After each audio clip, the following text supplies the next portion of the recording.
Hey guys, I'm Marcus D'Angelo, and I'm here to tell you about the podcast that's going to be taking the place of DDP Snake Pit on December 7th. I'm talking about the Snake Pit with Jake Roberts. So the word is out, guys. Jake the Snake Roberts is going to be starting a solo podcasting journey, and I'm coming along for the ride as the Hall of Famer looks back at some of the best moments of his legendary career. So we're not just going to be talking about these moments either. We're going to be watching along with many of them as Jake himself gives his reaction to some of these unforgettable moments. So we're talking about Earthquake making Quake burgers out of Damien. Yep, we're watching it.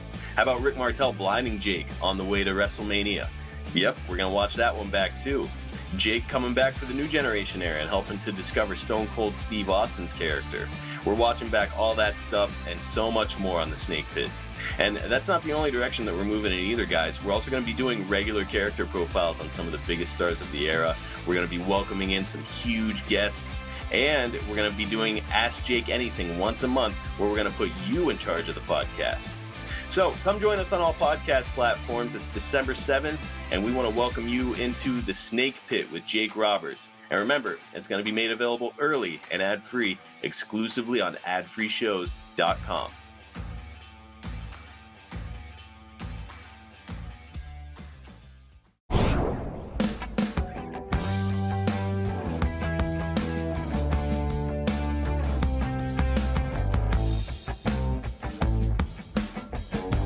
Hey, it's Conrad Thompson, and you're listening to DDP Snake Pit. And of course, we couldn't do it without a pair of Hall of Famers, including Mr. Jake the Snake Roberts. Jake, how are you, man?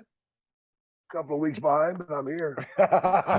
Glad to have you back with us. And of course, Diamond Dallas Page. What's up, dude? How are you? Good, man. Good to have Jake back. Kind of different when you're just by your side. It was great having Darby that one time that he coming in, but me and you, we had a good time. Yeah. But it's good to have Jake back because I always like to have his perspective on on things that are happening. And that's what we're going to be talking about. Go ahead. I got a couple of things I wanted to bring up too. Just kind of getting back in the fold of stuff. We're going to start watching a little more TV and be more current with it, so we can stay with you guys and kind of walk you through what we're seeing. A couple of weeks ago, there was a big thing with WWE when Braun Strowman returned. Yeah. Oh my God, he looked like the abominable snowman. He did, but Braun, listen to me. Nobody wants to see a friendly monster. Quit smiling. You're not that guy.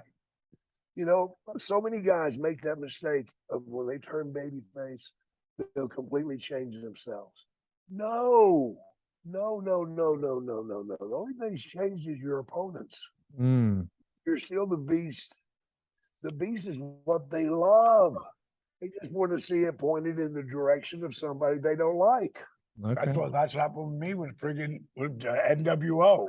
I flipped it from one day telling people that they were trash to the NWO, and it just boom. And so many guys make that mistake. And for Braun to be such a beast, man, and to see him out there smiling and asking the crowd what they would like for him to do. Oh my God, if I was big enough, I'd punch you right in your box. Because you are a beast, and my God, use what you got, son. Go with what you got. I was glad to see our buddy, the Steiner boy, Braun. Bronson? Yeah. So Braun Breaker. That's right. Yeah.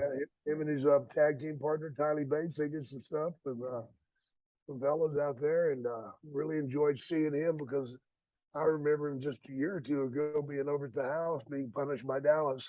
I'll tell you what, that Braun Breaker or Bronson or Steiner, as I could call him, because he is a Steiner, was just with his dad and his uncle at a signing that we did up in Nashville. It's great seeing them. But I mean, that kid's got such natural skills. Yeah. I mean, if you go back to his, the WrestleMania match that they did, what they call lockdowns, right?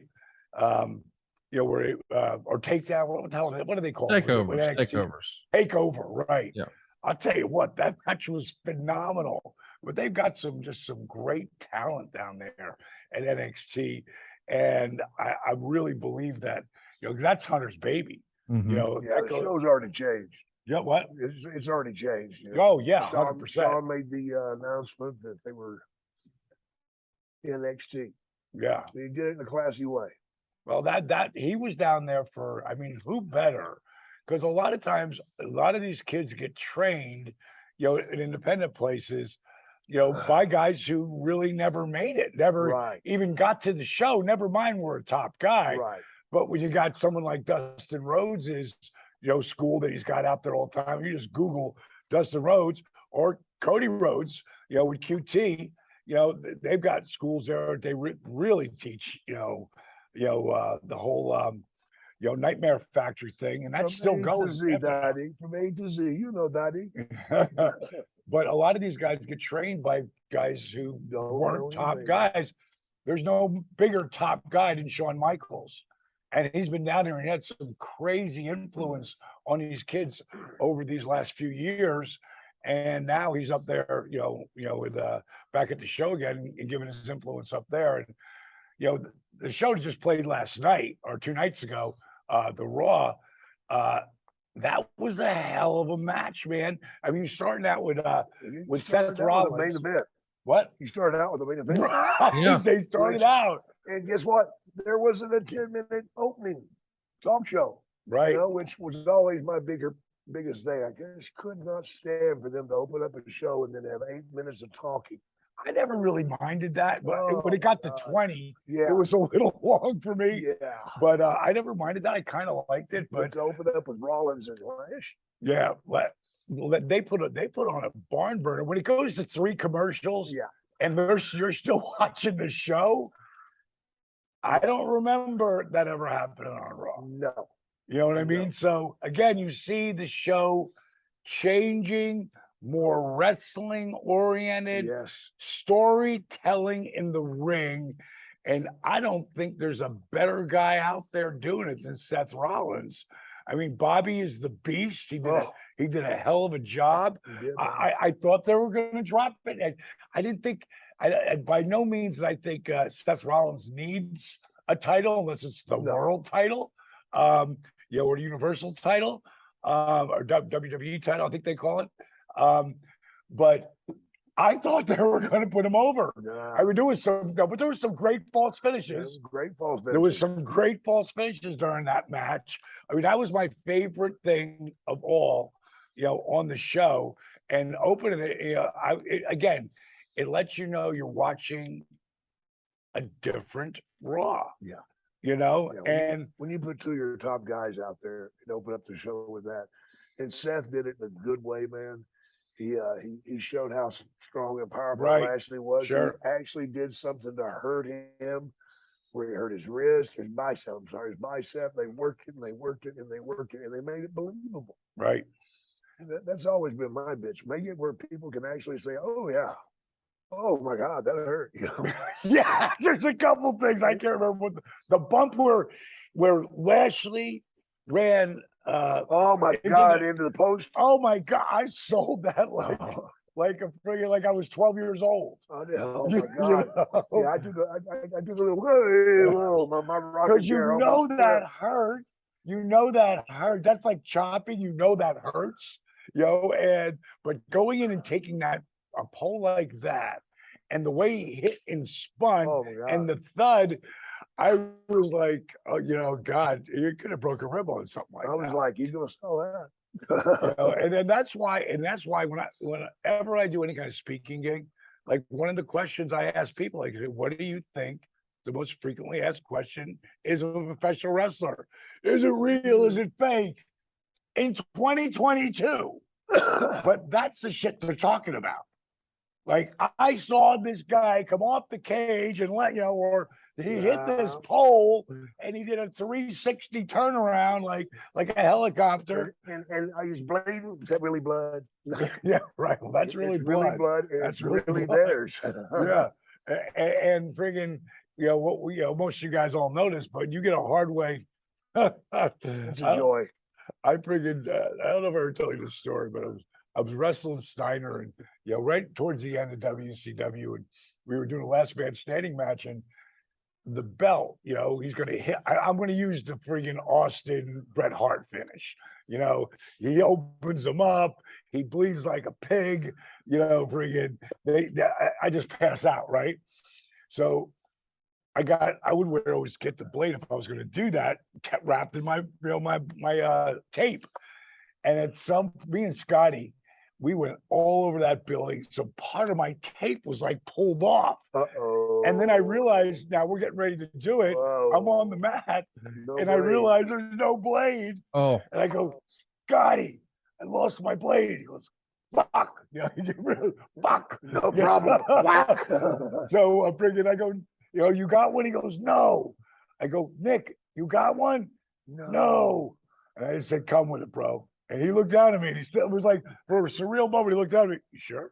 And if you see my head, will friggin' tune into, like, I dropped my head at the last second because it looked like he must have hit me with that belt 20, 30 times. He never touched like me. That. Yeah, well, he never touched me. Yeah. When he hit me with it ever, I was always gone as he was coming through. It looks beautiful. But that day, boom. And it knocked you silly, boom. Does, Didn't knock me out, but it knocked me silly. It didn't hurt like hell. And I looked up at him, I go, do we get it? And you can see it starting to come. He goes, oh, we got it. And then he stopped my forehead. And I'm thinking, this is going to be awesome. TBS, pulling back the cameras. yeah.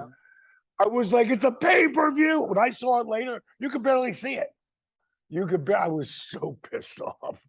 But just bringing, is it real? Is it real blood? Yes, it's real blood. What I like about WWE stepping their game up, and they're definitely stepping it up. Yeah. Oh, yeah. Whether it's because this guy's in here and he's not, that doesn't matter. Bottom line is they're stepping it up. And that's going to cause the other guys to step it up. Right.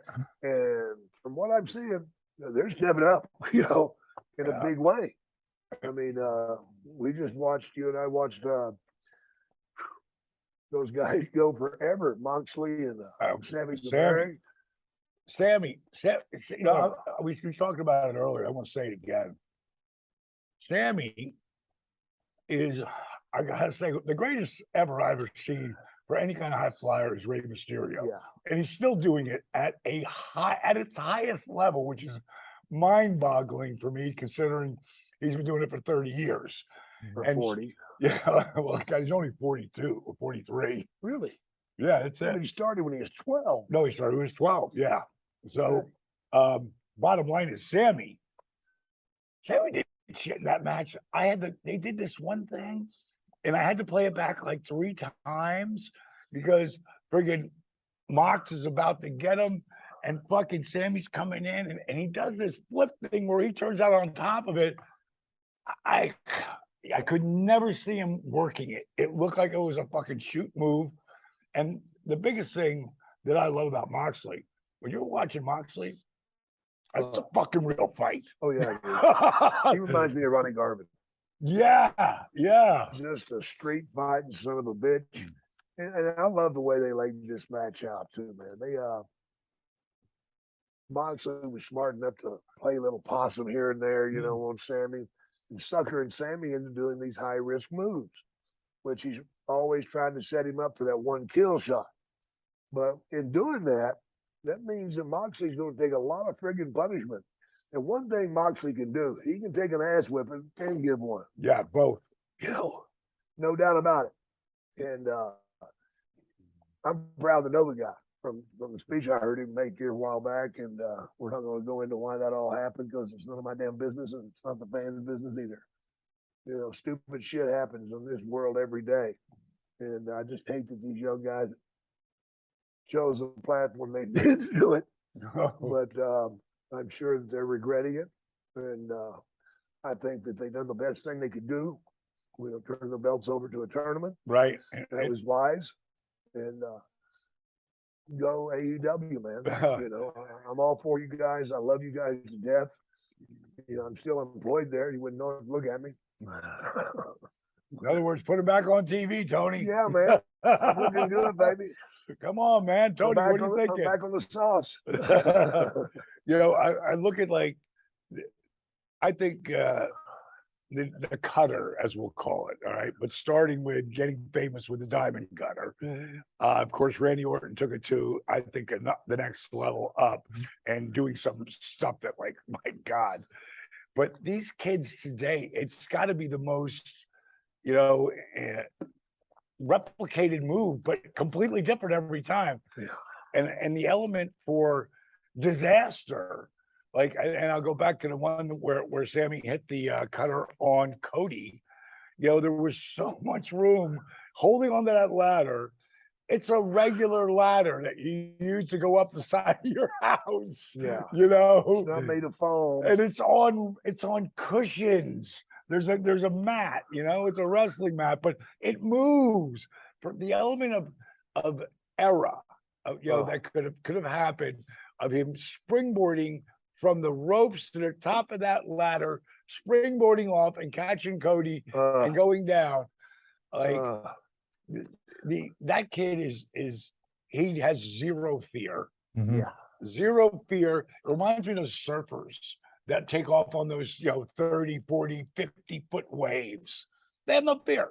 You know, what'd you think of that match, Conrad? I think Sammy Guevara is criminally underrated. I'm glad to see he's getting some of his just due and some attention on the program here. He's had a hell of a run, several runs with the TNT title. He may have won that belt more than anybody else, but I think when AEW first started, a lot of guys like Cody Rhodes saw something in him. I think Cody and Sammy were the very first ever AEW match, and I think it won't be too long. You know, we're going to be talking about Sammy Guevara in that main event spot. He's one of those next generation stars that is going to stand out for a long time. I mean, we're talking about how great he is right now, but just for context, as a reminder, this fellow's only 29 years old. I mean, he's yet to hit 30, so his best years are still in front of him. His wrestler peak might even be 10 years away from now. So big future for Sammy. Yeah, it's going to be a situation for him. It's impossible to hold him down. Yeah, one of the things that There's no way you can do it. No, I agree totally. One of the things you're seeing on, I just feel like I'm seeing it much more recently in WWE, but you see it in AEW all the time. A lot of submissions and going from one submission into another, like in the people, because now they're educated with UFC. They understand it. They understand what it is. And, you know, that drama of, you know, friggin' of the element of, you know, can they make it to the ropes? Are they going to tap out? Like, is he going to be able to switch it? Yes, I mean, you know, it's people today are getting that smart to where they're out there calling the shot too. You know, I mean, you got guys in there that can just do so much with their hands and turning things. And of course, the best has to be Danielson. Yeah, I think he's the best in the world. The best in the world, I believe so too. And then after I watch him and Jericho, wow, I see two of the best in the world. Jericho picks it up and goes to another level. You know, he's going to be 52. No, in November. And if, you know, I'm just happy to have had, and everybody knows because he's been talking about my DDP yoga forever, you know, on his podcast until he got too expensive. But Chris, man, what you talk about a guy who comes to the dance and delivers every time. There in that match there, going from the submission to the submission to the bump to the false finish. I mean, both of those matches told some of the. If you guys, anybody's watching AEW, those are two matches you should have been watching. Yeah. You know, and you've seen a lot of it lately in AEW. Yeah. Longer matches, storytelling, and that's what we just talked about. You know, with WWE, that's what they open with. When I see both those guys in the ring, I said, "Oh yeah, clinic time, man." You know, because they put on a wrestling clinic. Yeah. And you know, I haven't been as big a Jericho fan as I am now until just the last 6 months or so. And I watch what he does, not only in the ring, but obviously what he's doing behind the scenes in taking care of himself. But he also recreates himself. Every time he turns around, he's got a new look. He's got right now, he's got that young boy look. You want to slap him because he's good looking. And he's 52 years old, a piece of shit. You just want to fucking mow him down.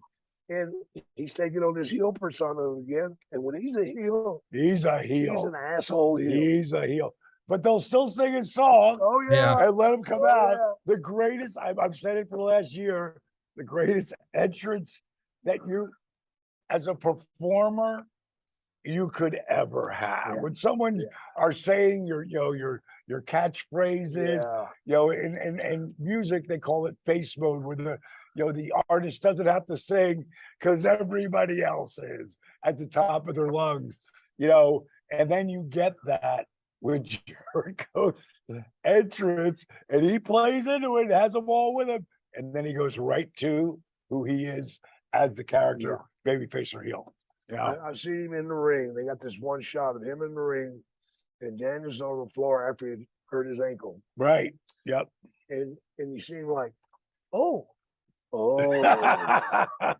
he's really hurt. This is going to be fun.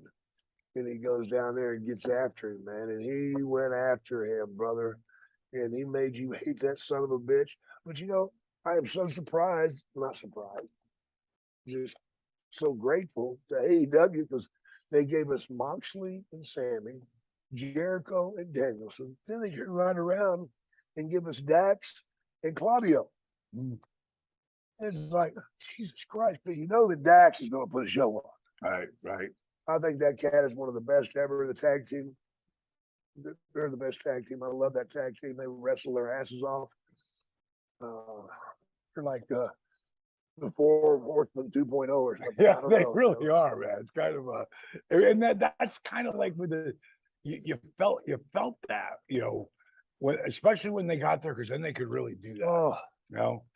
When I started seeing them, man, all of a sudden I'm doing Comic Cons with them, and they're going to do a match somewhere, and I'm driving over to see their damn match. I'm going, Jake, you really have went full circle. But those guys they are old back school. to being a mark. Chasing the boys. Right. Well, again, friggin' when you have really good storytelling, and you love it, and that's what you really are getting better.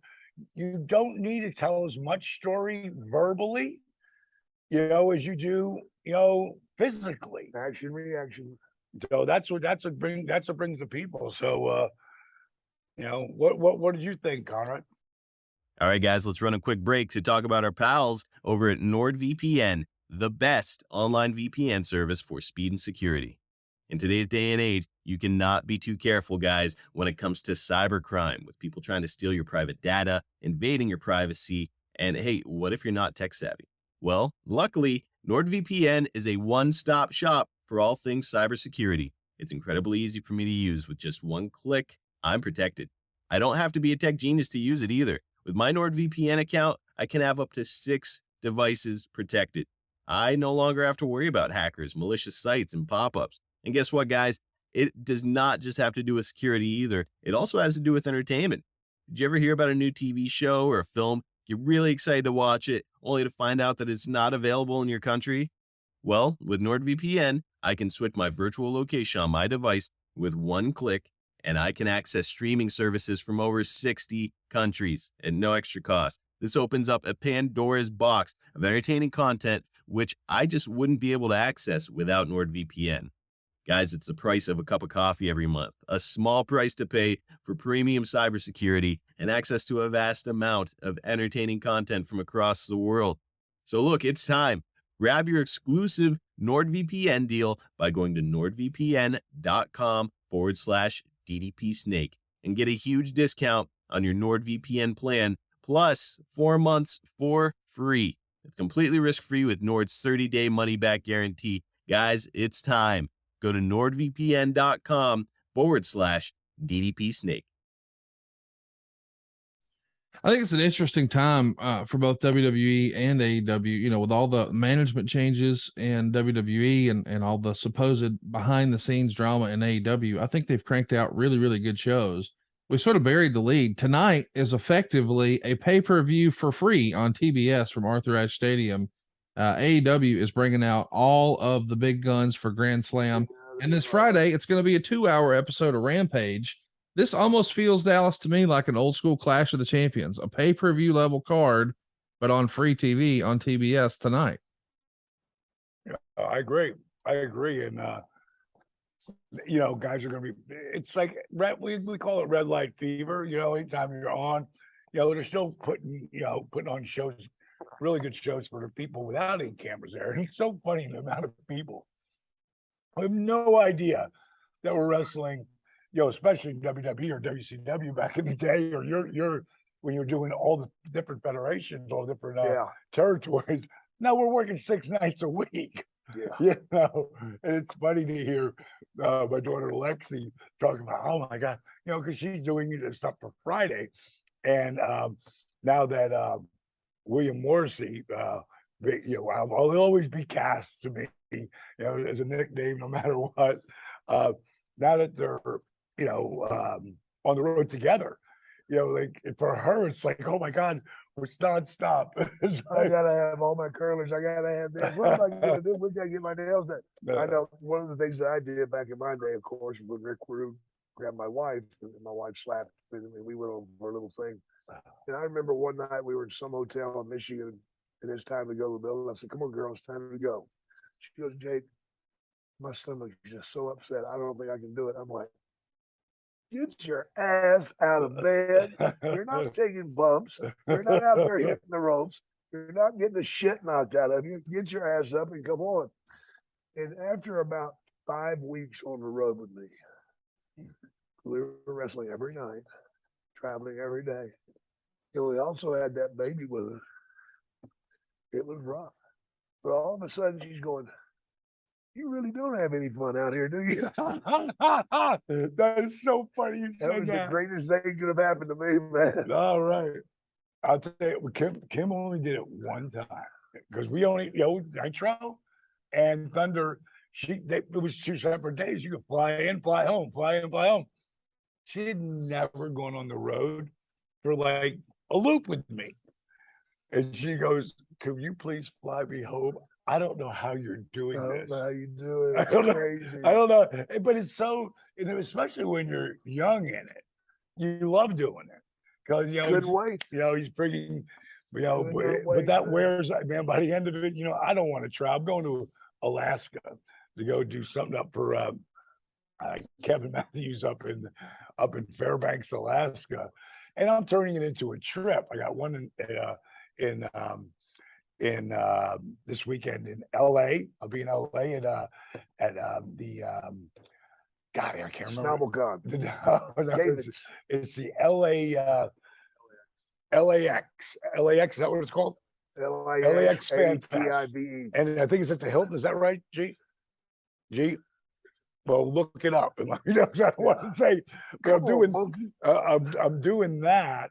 It's this Saturday, 10 and then a.m. I'm to 8 flying p.m. right to- at the LAX Fan Fest at the Los Angeles airport for the Hilton. So 5711 West Century Boulevard in LA, the Hilton, the airport Hilton, right there at LAX. Right there, man. There's my boy.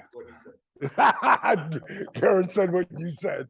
Yeah, so going to do that signing, and then I'm hopping on a plane with Paige, and we're headed to Fairbanks, Alaska, and that show's not till the following weekend. And I'll talk about this in a second, but so we're gonna go up there and just see Alaska, man. I'm excited about it. Then after the show, we're gonna stay for another week and continue, you know, because she loves the great outdoors, and she's making You me a go to little. the Arena Borealis. Oh, man. Yeah, right. I've seen that before, bro. Have you really? It'll blow your mind. Dude, we are You get the staying dome, right? in a dome. It's all open up, so you're laying in your bed and you're looking up at the stars or the Aurora It's a Borealis. glass dome over you. Yeah, so it's going to be at Not real big. no, not too big, but hey, it's got enough room for a king size bed and be able to look up at that. I love stars. It's one of the things I love the it blows most. you away. But when I seen it the first time was in Alberta. Well, is actually it's in Saskatchewan. Saskatchewan. We were driving Canada. up north up there, and I'd had about 12 beers. And You? Yeah, I know, kind of odd. And I'd smoked some weed. I Oh, know. come on. Well, it's an herbal remedy. And all of a sudden, I'm blinking my eyes and I see this shit, and it looks like fingers coming across the sky, but they're in colors. I'm like, what in the fuck? And man, I just hit the brakes. The guys are there in the If car. you don't know, it's scary. Slung them up. It scared the piss out of me, man. I thought they were Martians or something. Yeah, right. I thought the end of the world was here. And this shit, then it goes over here. I'm like, guys, goddamn, man, they're here, man. They're fucking here. And I'm screaming, man. And they start laughing at me. And then they say, it's the Borealis. I'm like, what kind of gimmick is it? Borealis. What is that? I think it's gas. Yeah, I don't know. I'm he's guessing. going to tell us Conrad. Your Conrad will pull it up. Well, here's what I want to talk about. I do want to talk about, Wait, Monday before you Night go, Raw. before you go, let me just finish this part.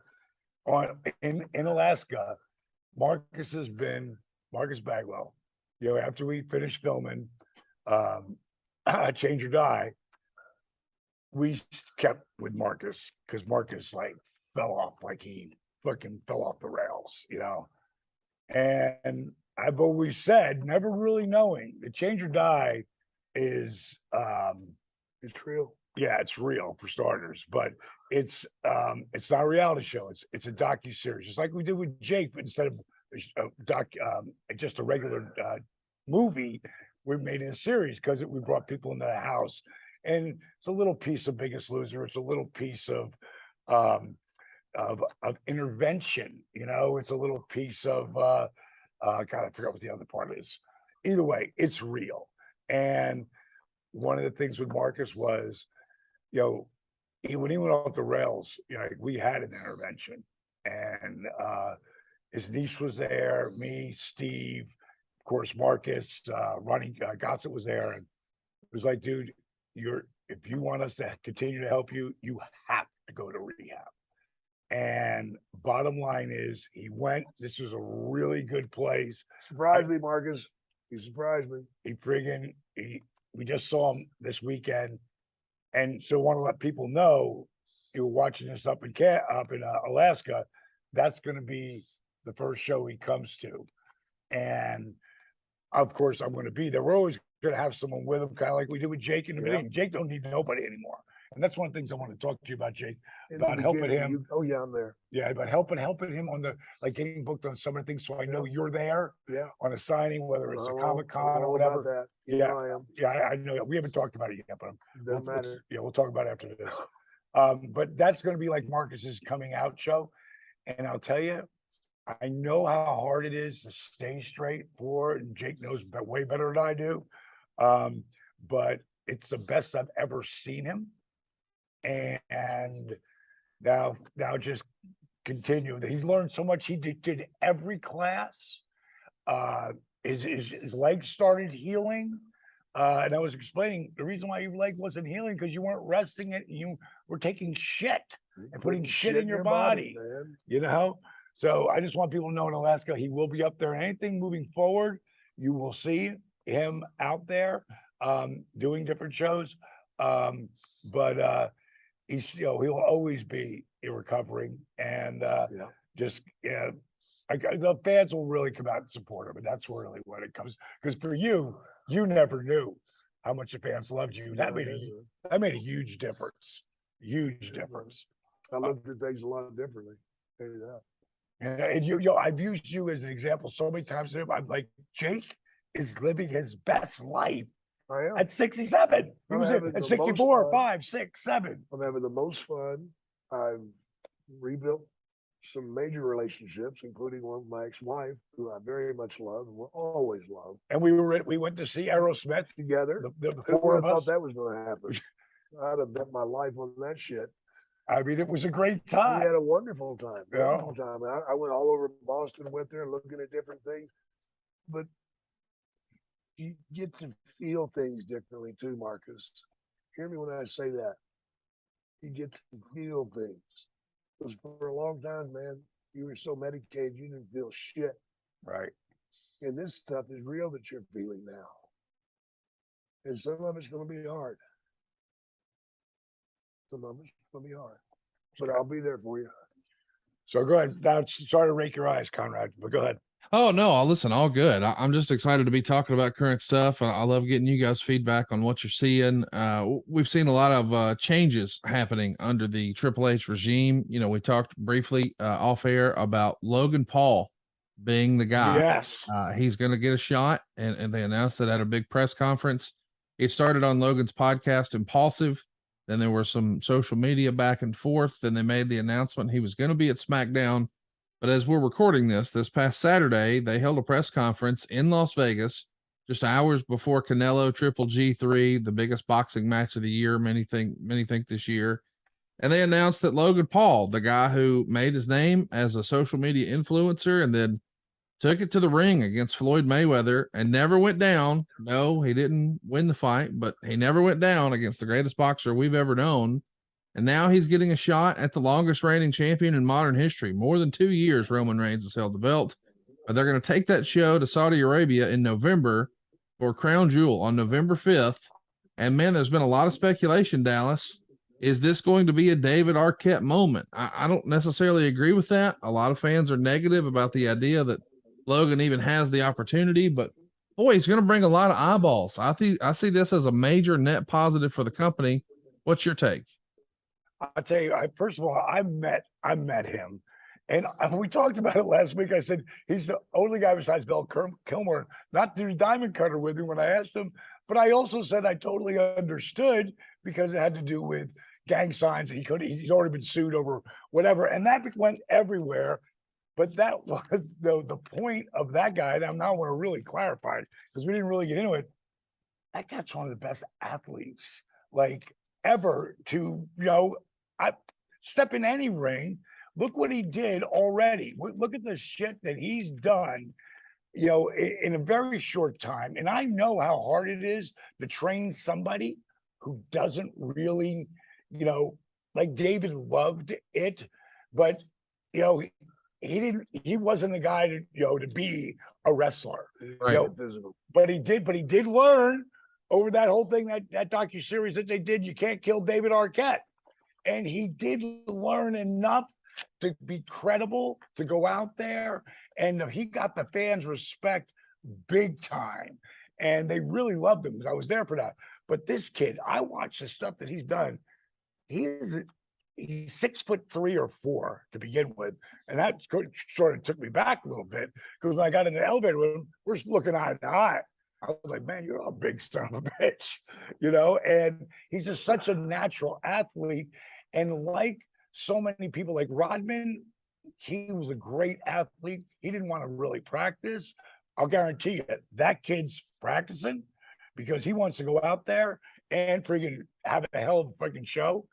But he also is one of those guys has natural instincts. Like Rodman had great instincts of how to be a heel. This guy knows how to be a performer.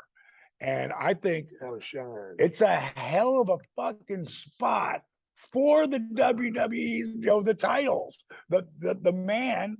And Roman, he will lead him to something special.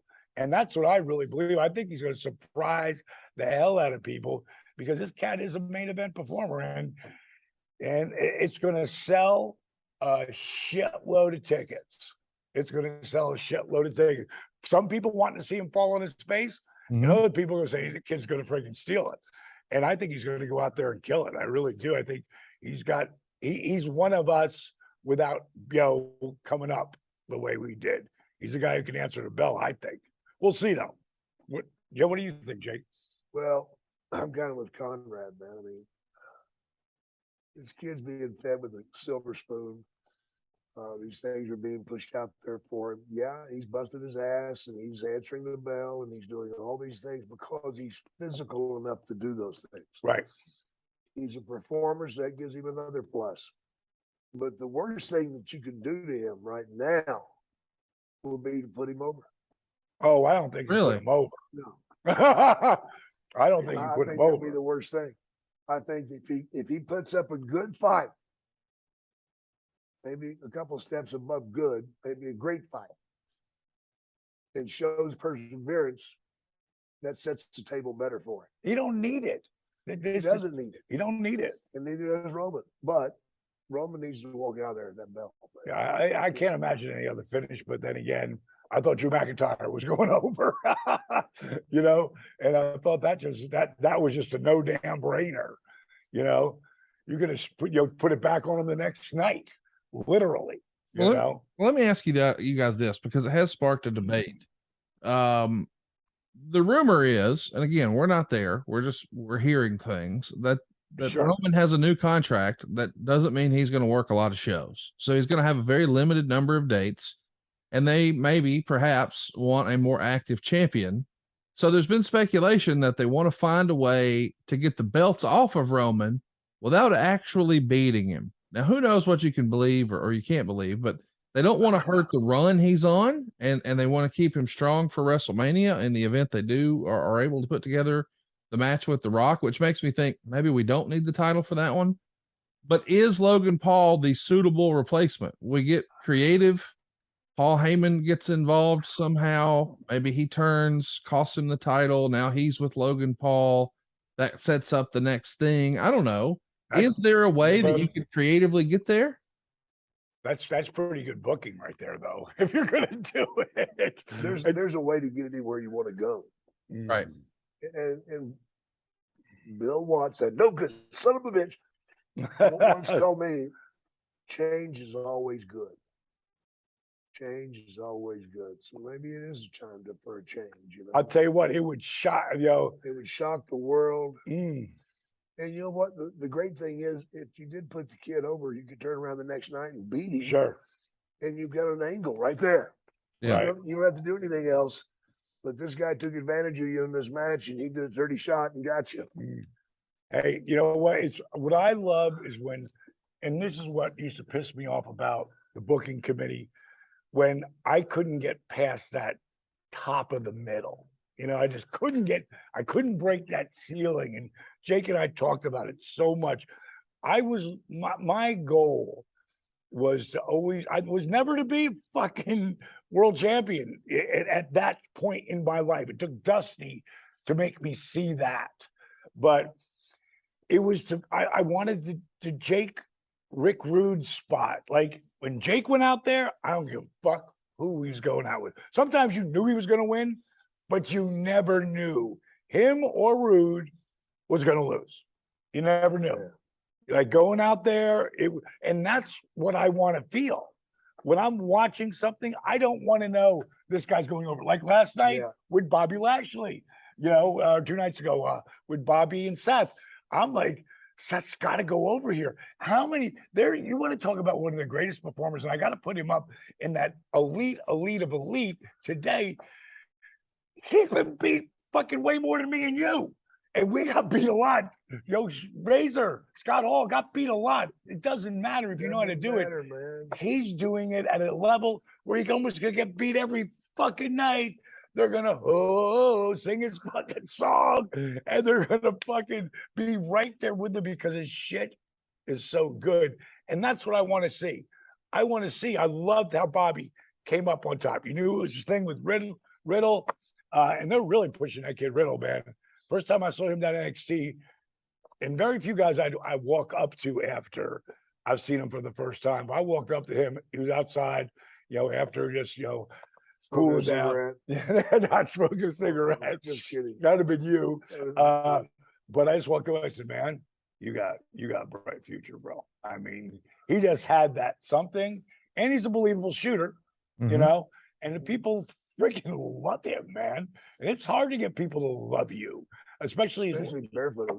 I don't know how he does it and how he works some of those kicks. Those kicks have to be stiff as hell, because that foot's coming in. Bone, man. I know. I'm like, there's only so much you can work on that shit, but yeah, man, I'd love to. What will they? What, like the finish you just came up with makes sense to me, because Wise Man, and at any point in time here, you flip Roman, he'll stay the same, but you'll never hear any of the negativity for Roman again. Correct. Yeah. It doesn't exist anymore. Yeah. He flipped. If Cena would have done it, same shit would have happened to him. but he wanted to be true to himself. And because he's the number one, I don't know, people out there know this, especially Cena haters, but Cena is the number one requested wish list, things for kids Make a who wish. really want to see that have that ultimate wish. John does so many things. And when he carried that company on his back for those 10 years, he did so much shit far and beyond what it is of just putting your time in on the road. And when those 10 years that he was carrying that thing, he was working 300 plus days a year minimum. Yeah. And people don't know about all that. And that's one of the biggest reasons why, probably, my guess, not being in his spot, that I feel he never did flip and do like Dusty Rhodes would have never flipped. No. A lot of people don't know this, but when Ted Turner put together, World Championship Wrestling, it was because Vince wouldn't sell it to him. He wanted to buy the WWF, just like he bought the Falcons and the Hawks and the Braves. Because he was buying programming. He was so far ahead of the curve for programming. Yeah, man. I think it's a really cool time in wrestling, man. It's a really cool time with the different federations, and you got NWA over here. Paid. Yeah, guys are making a living off independent wrestling. This is a great time for the fans and because nothing's better than seeing someone come up like Austin Theory. He's a Georgia boy. Yeah, he did all these independents right here, man. I hope he has a lot to be seasoned still. And Jake, you had mentioned this earlier, but he has got a raw talent about him, and I love seeing him with KO. Oh yeah, I think KO is one of the best. Took him to school.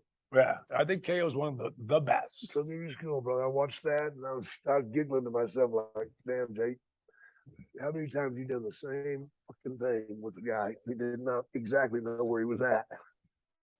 Because he took him and showed him. And he's only going to get better and better and better. It's just a great time. It's not just a great time in WWE or AEW. It's also a great time south of the border.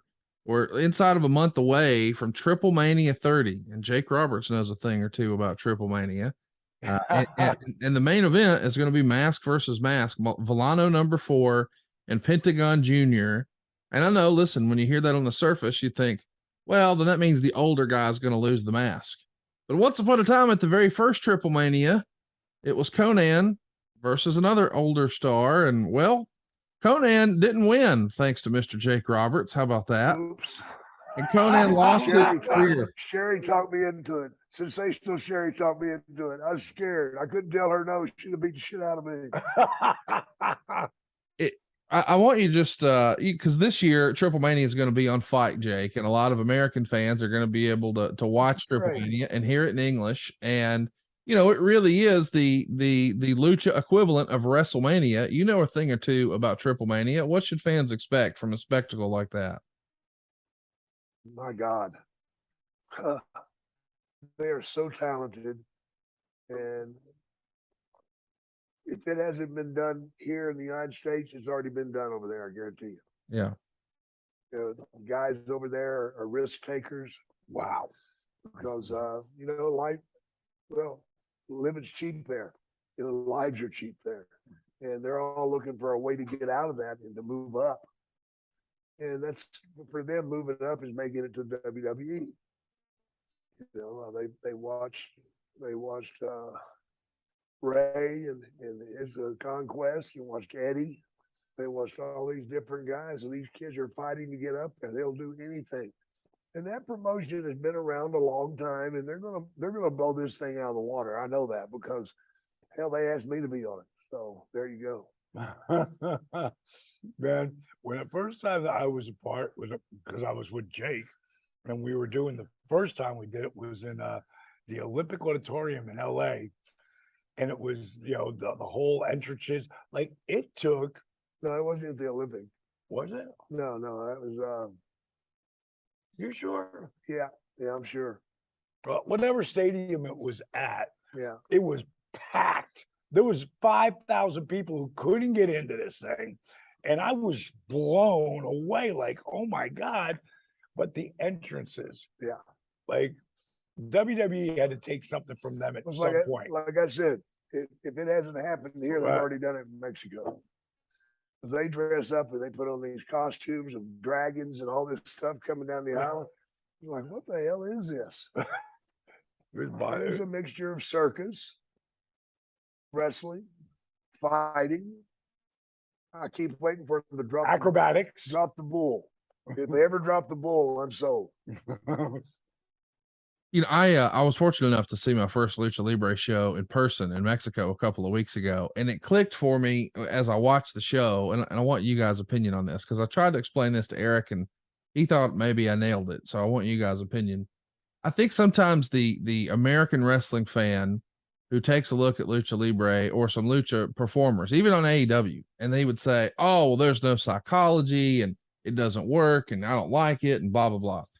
So there's lots of criticism about how it just doesn't work when compared to American wrestling. But I think it's because we've seen it through the American wrestling lens, where forever it's been positioned as it's mano a mano. It's a real fight. It's boxing. It's MMA. We're trying to make you believe that what you're seeing is real. Whereas a lucha show feels like, well, it's more like comic book action. It's Spider-Man versus Batman versus Superman. And even down to the characters, you're like, no, Clark Kent doesn't want anyone to know he's Superman and vice versa. Bruce Wayne doesn't want anyone to know he's Batman. So the mask has symbolism, but we're seeing this over the top fantastic fighting. And I don't think anybody ever sat down at a movie theater to watch Superman and said, that fella can't really fly, because that's just stupid. It's silly. Like, so stop looking at lucha through the American wrestling lens of this is a real fight and just enjoy the show. You're seeing a live action Marvel show, because some of the things that you see, like Rey Mysterio do, well, buddy, you will be marveling at that. Guys like Vikingo and Rey Fenix, and they're going to be tearing it up at Triple Mania. So I encourage everybody to check it out. Not just what's going on in AEW and WWE, but take a look at what's going on in AAA as they celebrate their 30th anniversary of Triple Mania. There's a reason they're still around. That's because they got a great product, man. Yeah, It's they really do. fascinating. It's really fascinating, like especially with Lucha But I Libre. think you're right. Yeah, I agree with you too on that. And you have to like just suspend belief here. This is what I'm walking into. If you're walking to watch Batman, because Just watch the movements. Yeah. one of my favorite lines, was by Ben Affleck with the one he gets in the Batmobile. I can't remember who it was. He goes, "So what's your superpower?" He said, "I'm rich." Yes. It's a good superpower to have. Yeah, I can afford anything, but it's beyond belief if you're going to take it into the scenario of Batman versus Superman. Like, you're still a human being. I don't care how rich you are. You're going to get your ass beat, but you don't. And they have a hell of a fight, and that's what Lucha Libre is to a certain degree too. Because at first I never really understood it. Jake brought me into that world. Yeah. And to be his second. And it's funny because I watched that match back from that time with with Eddie. Ohio. Yeah, but Eddie and Art Barr. Art Barr. Art Barr is a guy that most people will have never seen, but wow. Like Eddie would put him over like he was the guy. Yeah. I mean, he could do some real like stuff before anybody was doing it. And he was a freaking white boy, I want to say from Portland, Oregon. Yeah. His dad was a longtime referee up there, Sandy Barr. Yeah. He would have been brother, somebody. Jesse Barr, wrestled for a while. So he came from a wrestling family. That explains it. I think the match you guys were talking about, maybe the one you tagged along with, Dallas, well, that have been at the LA Memorial Sports Arena. Yeah. Worlds Collide. Well, on that show, and you want to talk about a barn burner match, we had a fantastic tag match. It was hair versus mask, 2 out of 3 falls, Octagon and El Hijo del Santo taking on Art Barr and Eddie Guerrero. And it's a fantastic match. They get plenty of time. It's on YouTube. Go look it up. When Worlds Collide, and just type in Eddie Guerrero. Spell Eddie with a Y. That's how he was spelling it back then. I just want to remind everybody that this is really going to be Art Barr's last big time match. He would pass away like less than 2 weeks later. But Yeah. what a major show when worlds collide. You can see that frog splash, why Eddie adopted it. And we all know that move sort of synonymous with Eddie Guerrero. Really, he was borrowing it from Art Barr, who passed away November 23rd, 1994. Just, I don't know, like 10 days after this show, something crazy. Go check it out. When Worlds Collide. It was horrible when he died. I remember that. Remember how he died. A horrible thing. Yeah, he would have really. I mean, if Art Barr would have come up like today, Oh, wow. he, considering he really started, him and Eddie are the guys who really started a lot of that shit. That you would go, oh my god, like, oh, how the hell did he do that? So We that talked about was a memory, Mysterio. man. I want to ask you guys about Mysterio because we've touched on it. We know that Dominic has now turned against Ray. That probably makes sense. You need to carve your own way. But boy, they paired him with Rhea Ripley, and seeing her sort of be the puppet master is just phenomenal stuff. I really like the pairing Amazing. of Rhea with Dominic. What do you think about that, Jake? I feel like that would be right up your alley. I loved it. Yeah. I loved it. She's got a look about her, man, that makes me I don't know if I'm excited or I'm scared. But that's a good thing. Yes. Yeah, it's a good thing. Yeah, she's got a look about her, man, and she knows where to be for camera shots. I just watched a little piece on them, and as Dominic turns to go away, you see her in the shadow. She's got her head down just right where you see that evilness that some women have. Not all of them. I'll tell you, man, when he came out for the castle, Ray is always dressed to the nines. His outfits are ridiculously unbelievable. And then, of course, Edge comes out looking at 50, whatever he is, shredded, just, as good as he's ever looked. Yes. Outfit looks ridiculous, amazing. And then he's got this T-shirt on that's kind of cut, I don't know. And it just made me think, like, what's happening here? He's slapping everybody in the face, man. It's just like, because he's always had really cool outfits because of coming with his dad. He's always looked cool, but now he looks kind of like, what's he doing? And I didn't really know the turn was coming, which again, I loved. Mm-hmm. But boy, when he fucking kicked fucking Edge in the balls,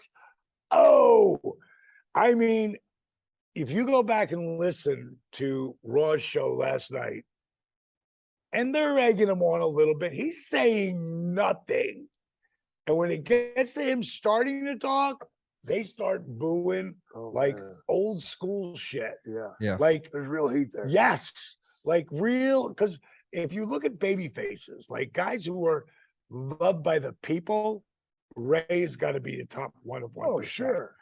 For everybody out there can understand it when the child turns and does the wrong thing, goes down the wrong street, no matter how hard you're trying to save that kid from hell, and yet they just don't get it. And they have to go down that street. We've all seen this play out in real life. The people love and respect Rey Mysterio so much. If you do anything towards it, right, you're a complete piece of crap. Just Edge grabbing Ray because he wanted to, he wanted to go kick the kid's ass, which is what the kid needed. He's going to have it sooner or later, but I got a feeling somewhere down the road it's not going to be Edge that gives it to him. It'll be his old man. Oh, that's the money. And I love how they had him come out with the black, the collar, the vest type thing. And dude, he also did a little Jake Roberts last night, where when Ray was there, and I believe he had the chair in his hands, and he got on his knees, and he did this, like here's my face right here, hit me in the face, like only person ever known to do that was Jake. Yeah, and so I'm like, like that. It didn't. The people, they were hot at him. He didn't do a lot in the match. He didn't have to. And I love the little wiggle he does. The shoulders, just a little bit, just to say, fuck you. And I love him with Rhea. I think that, again, Yeah, she's scary and sexy at the same time, and she's a big woman. I mean, she's built. yeah. She's a brick shit house. So or shit brick house. yeah, she's badass, man. And I haven't really seen her. I don't know how often she actually wrestles, but right now she doesn't need to do shit. No, the less you see her, the better off you are. Right now. And Damian friggin', I mean, I love his. I like the whole thing. You guys, I've talked about Judgment Day is one of the things that I really noticed right away when Edge had brought it on. And as much as I liked him in it, I was glad when he flipped, because that's at where Edge is at today. He is, top 1% of one baby face, and he's really that guy in real life. So I think it's really great, man. And if you're going to do a turn on somebody, you couldn't be a better person than Rey Mysterio. Oh my God! It makes it easy. Damn right it does. As we're wrapping this up, I do want to ask you guys, because I know you guys watched Monday Night Raw, but did you happen to see any of the QR code talk online last night, or did you notice that they had QR code in a backstage segment and then a fan go through the crowd with a sign of a giant QR code? Did y'all notice that? No, I didn't see that. What was that about? It's a little tease. If you scan that QR code, you went to a little website that teased you with an episode of Hangman. We've all played Hangman before, where you're trying to guess what the word is, and the clue was who killed the world. And as you made your different selections, you would see the answer would be revealed to say you did. And the white rabbit appears and jumps around the screen, and it says 923. And a lot of folks have been led to believe that this means that Bray Wyatt's coming back this Friday night on SmackDown. Over the weekend, they had lots of white rabbit references at the live events. When we saw a little moment where Liv Morgan was in the ring, all of a sudden the lights went out. When people talked about, she's really been changing lately, the lights blinked. Little clues here and there that maybe Bray Wyatt's coming back. And somebody over on Reddit even said, hey, White Rabbit is a reference to a tweet from the 4th of July from Bray Wyatt. And people have started to put it all together. And he's one of those really scratch your head firings that happened under the Vince McMahon regime. I never understood that. But now Hunter's back, and supposedly Bray Wyatt will be on Friday, or there's some sort of other story they're telling with White Rabbit. But what do you think about the clues inside of a show for somebody? I love it. Yeah, it's good stuff. That's amazing. That's amazing. Hey, whoever thought of that, and that again didn't catch that. Wow. And now that you've said that, anything that comes over, that'll makes sense. Yeah, boy. Wow. That's something that I've never even thought of, but everybody knows if you just take your phone and put it in a picture, and it'll come up, hit that little button, and if you don't know, you know now. Just put your camera up to the QR code, that little square box, and you'll see something pop up, click, that'll take you right there. I know when I do different promotions for DDP Yoga, we'll do something like that. But what a genius thing to do, someone going through the crowd with that. Whoever thought of that, kudos, brother. Before we go, I got to tell you about this morning, man. I had breakfast with my good friend Garrett. The guy who stood in line for Ric Flair for like 3 hours and never got what he wanted. But anyway, we went to this place to eat, and we're coming out, and these two young, beautiful girls, they weren't quite women yet. I said, aren't you Jake Roberts? And at first I thought this has got to be a rip. they look way too good to be talking to me. And yes, I am. Oh my God, we love your show. You and Dallas. Oh, the Snake Pit. Oh, they were fans of our show. Seriously? Yes, I swear to God, Garrett, is that right? They were like, they could have been older than 18. And they were marking out so gently. Oh my God. I thought it was a setup for. Oh yeah, right. Okay, so you start playing into it. Then you see Nathan's got a camera. Right, something's going to happen here. But it was her birthday. What's her name? Do you remember that? Come on. It was a really Kiela or something like that. Yeah. But I want to say happy birthday, sweetheart, because you said you're going to be here in the show. So we'll see if you're listening. And it was great meeting you. It really was. You and your friend were beautiful, and wow, some guy's gonna be lucky someday. That's awesome. Well said. There's And hope for old Barks like me. I want to mention too, if you're listening to this and you think, man, I wish Jake would wish me a happy birthday. Well, he can over on Cameo, right? Yes. Absolutely. Good segue. Take care, guys. We'll see you guys Love next you. week right here on DDP. All right. Snake. See ya. Can you believe it? It's finally here. It's the most wonderful time of the year, unless you get stressed out about how to pay for it. SaveWithConrad.com can help you make this the best Christmas ever. You won't make a house payment for the next 2 months. That's right. Skip your next 2 house payments and use all that cash for your extra holiday expenses. And come next year, you're going to have a lower monthly payment. Don't put Christmas on a credit card. Pay your credit card debt off at SaveWithConrad.com. NMLS number 65084, Equal Housing Lender. SaveWithConrad.com.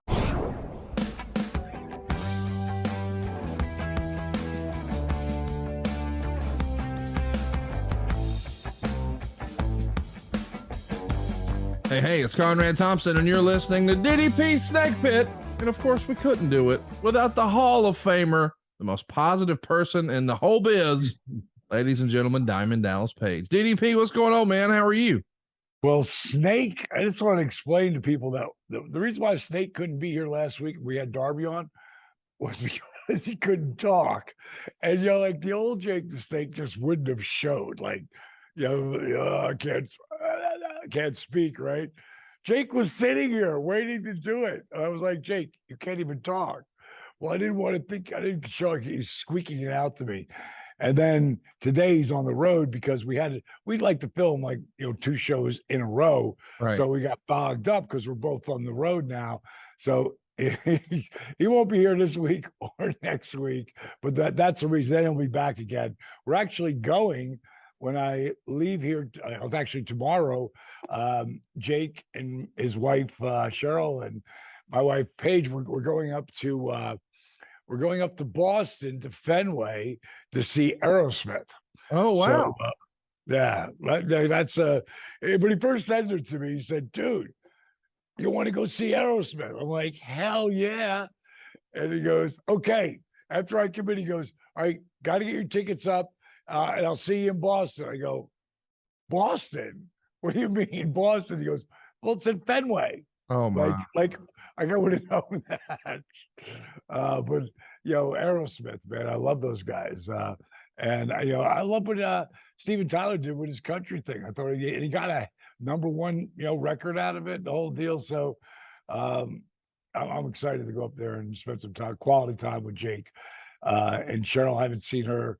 They got back together about a year or so ago and kept it under the, checking it out, and they're doing great. So, What a great story. I love to hear these big success stories. And, man, you're working on another one.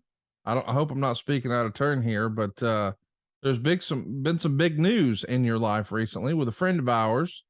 Can you give us any updates about Mr. Bagwell? Yeah, Bagwell is he's his own animal. That's the best way I can explain it.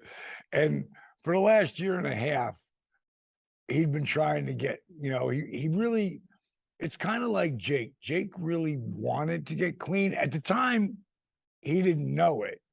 And it took him getting up and living at the crib and being there and really starting to believe, man, maybe I could do this. Maybe I can really turn my life around. And at some point, even though Jake fell down, he was that shame thing that has to do with addiction. It's very heavy. And I didn't really understand it until we really spent that year and a half together at Accountability Crib. But he always wanted, I knew he wanted to he didn't want to be that guy anymore. And that's where Marcus, you'll never even hear me call him Buff anymore, because Buff can be an asshole.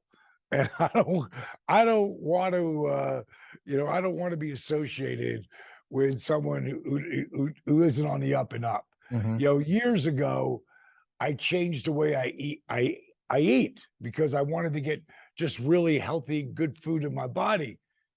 At some point, I started doing it with my friends too.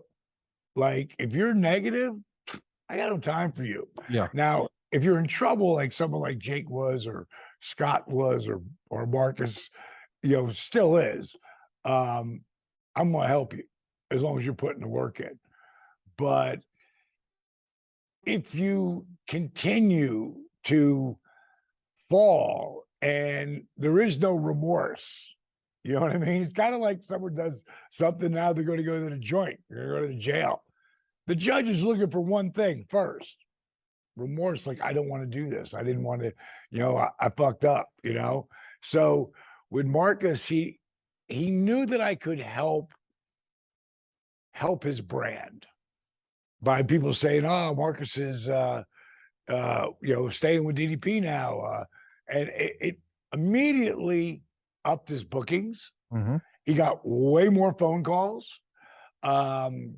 His price went up. Things started, and he was doing good.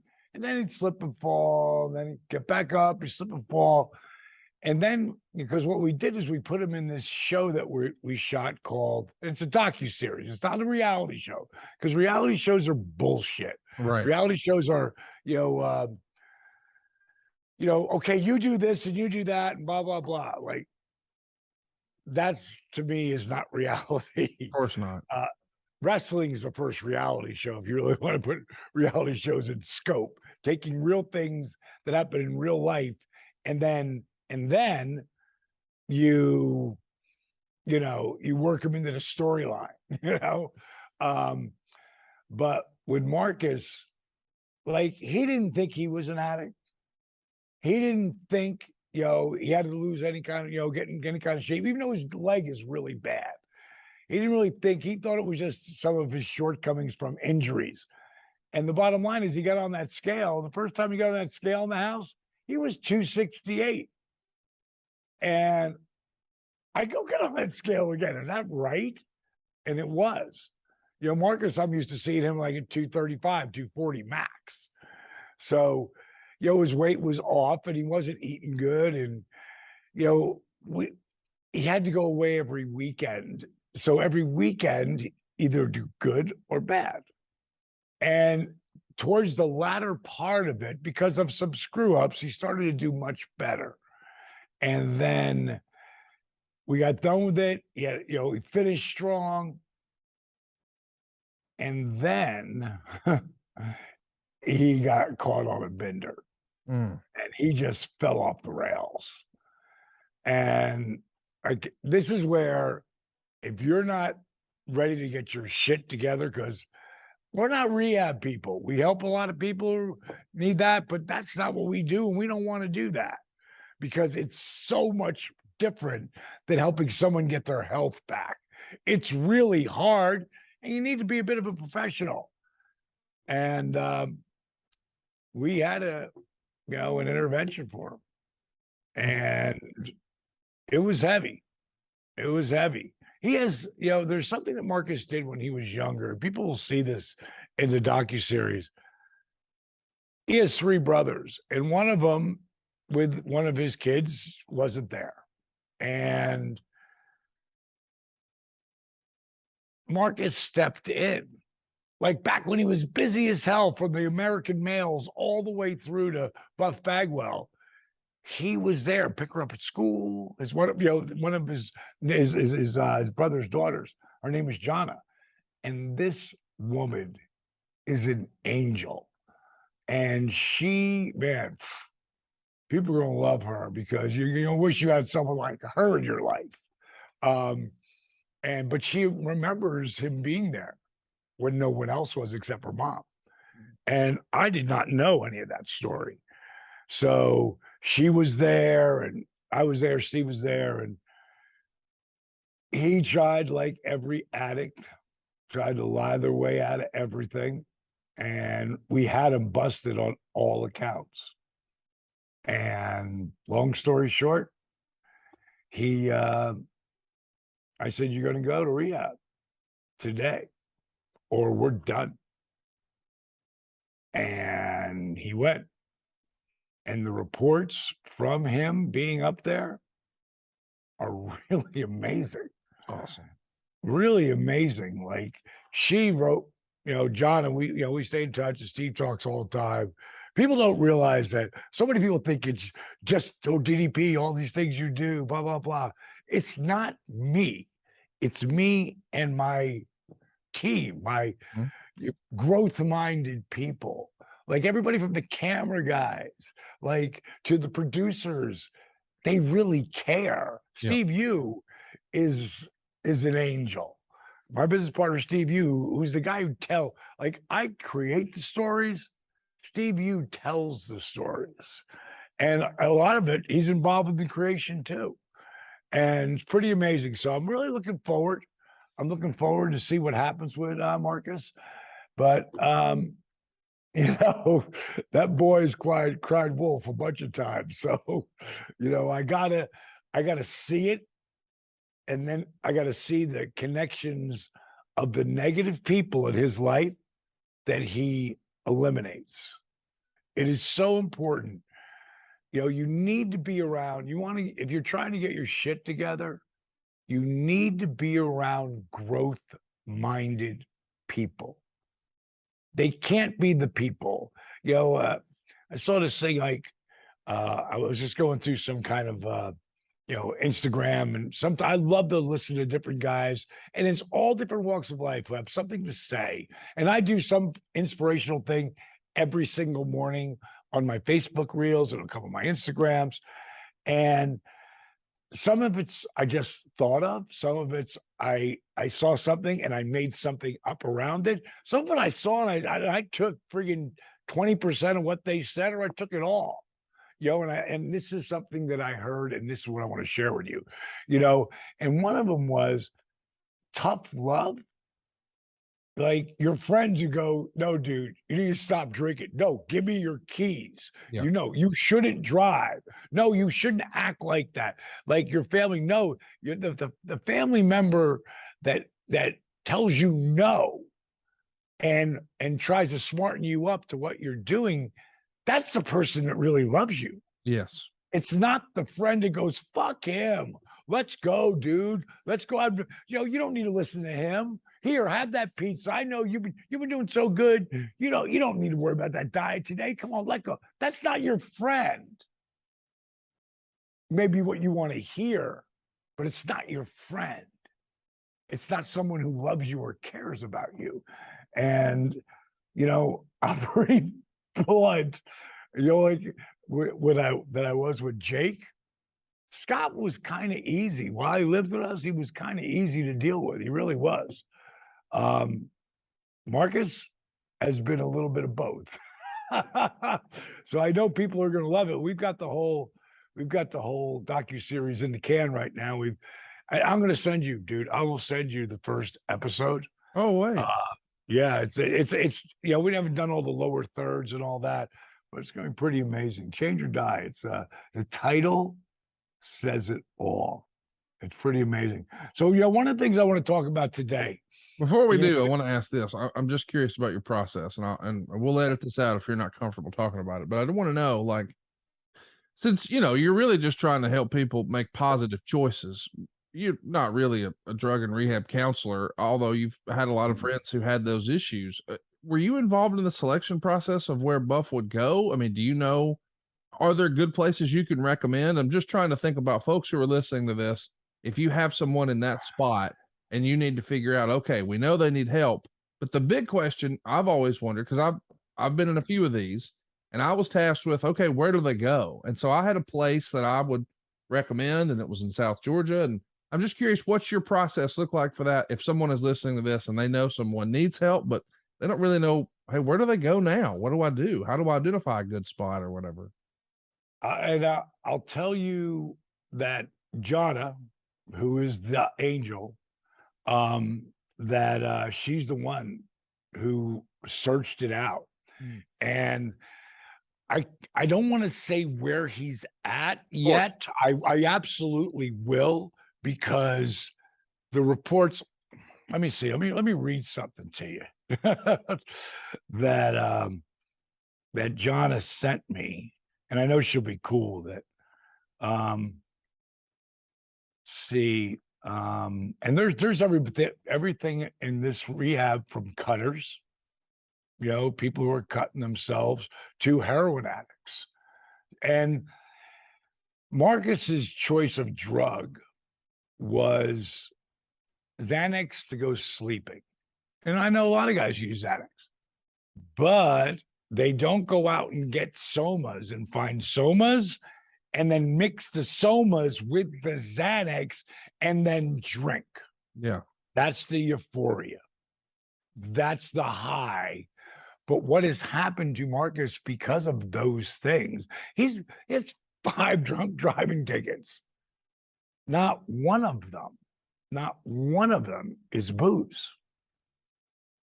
So you think you're okay, and then boom, that shit kicks in, So he is, I'm like, let me see what she wrote here. Blessing, I walked in.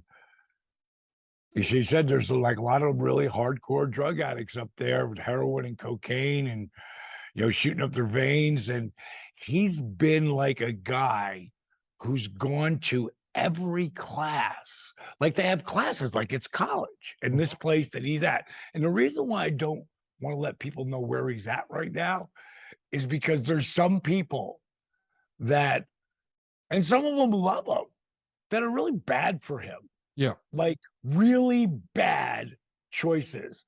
Like when you have someone in your life, I don't care if it's your family member, if they are not good for your sobriety, you need to get the fuck away from them, And once you own your sobriety, which really is, like I have buddies of mine who did the full 90 days, and those cats, 20, 30 years later, are the Rock of Gibraltar, but they're still, and they know it, they're still an addict. Yes. But they've eliminated the negative people in their lives, and some of them who are close family members have come back and tried to help them. And some of them have helped them, and some of them not. So you eliminate, like, it's a hard decision sometimes, but if that person's pulling you into the gutter, if that person's ripping your life down, you want them gone. You don't want them in your life. So, it's not going to happen overnight. And if it was just me doing it, to be perfectly honest, I don't think it would happen. If it was just me and Steve, I don't know if it would happen. But because it's me, Steve, and Jonna, I really think the potential, and I'm always looking for that too. Like today, Jake Roberts is the greatest example of someone who's living their best life at 67 and a half years old. Like I couldn't have a conversation with him. Right. In 2012, really from 2012 and go back 20 years.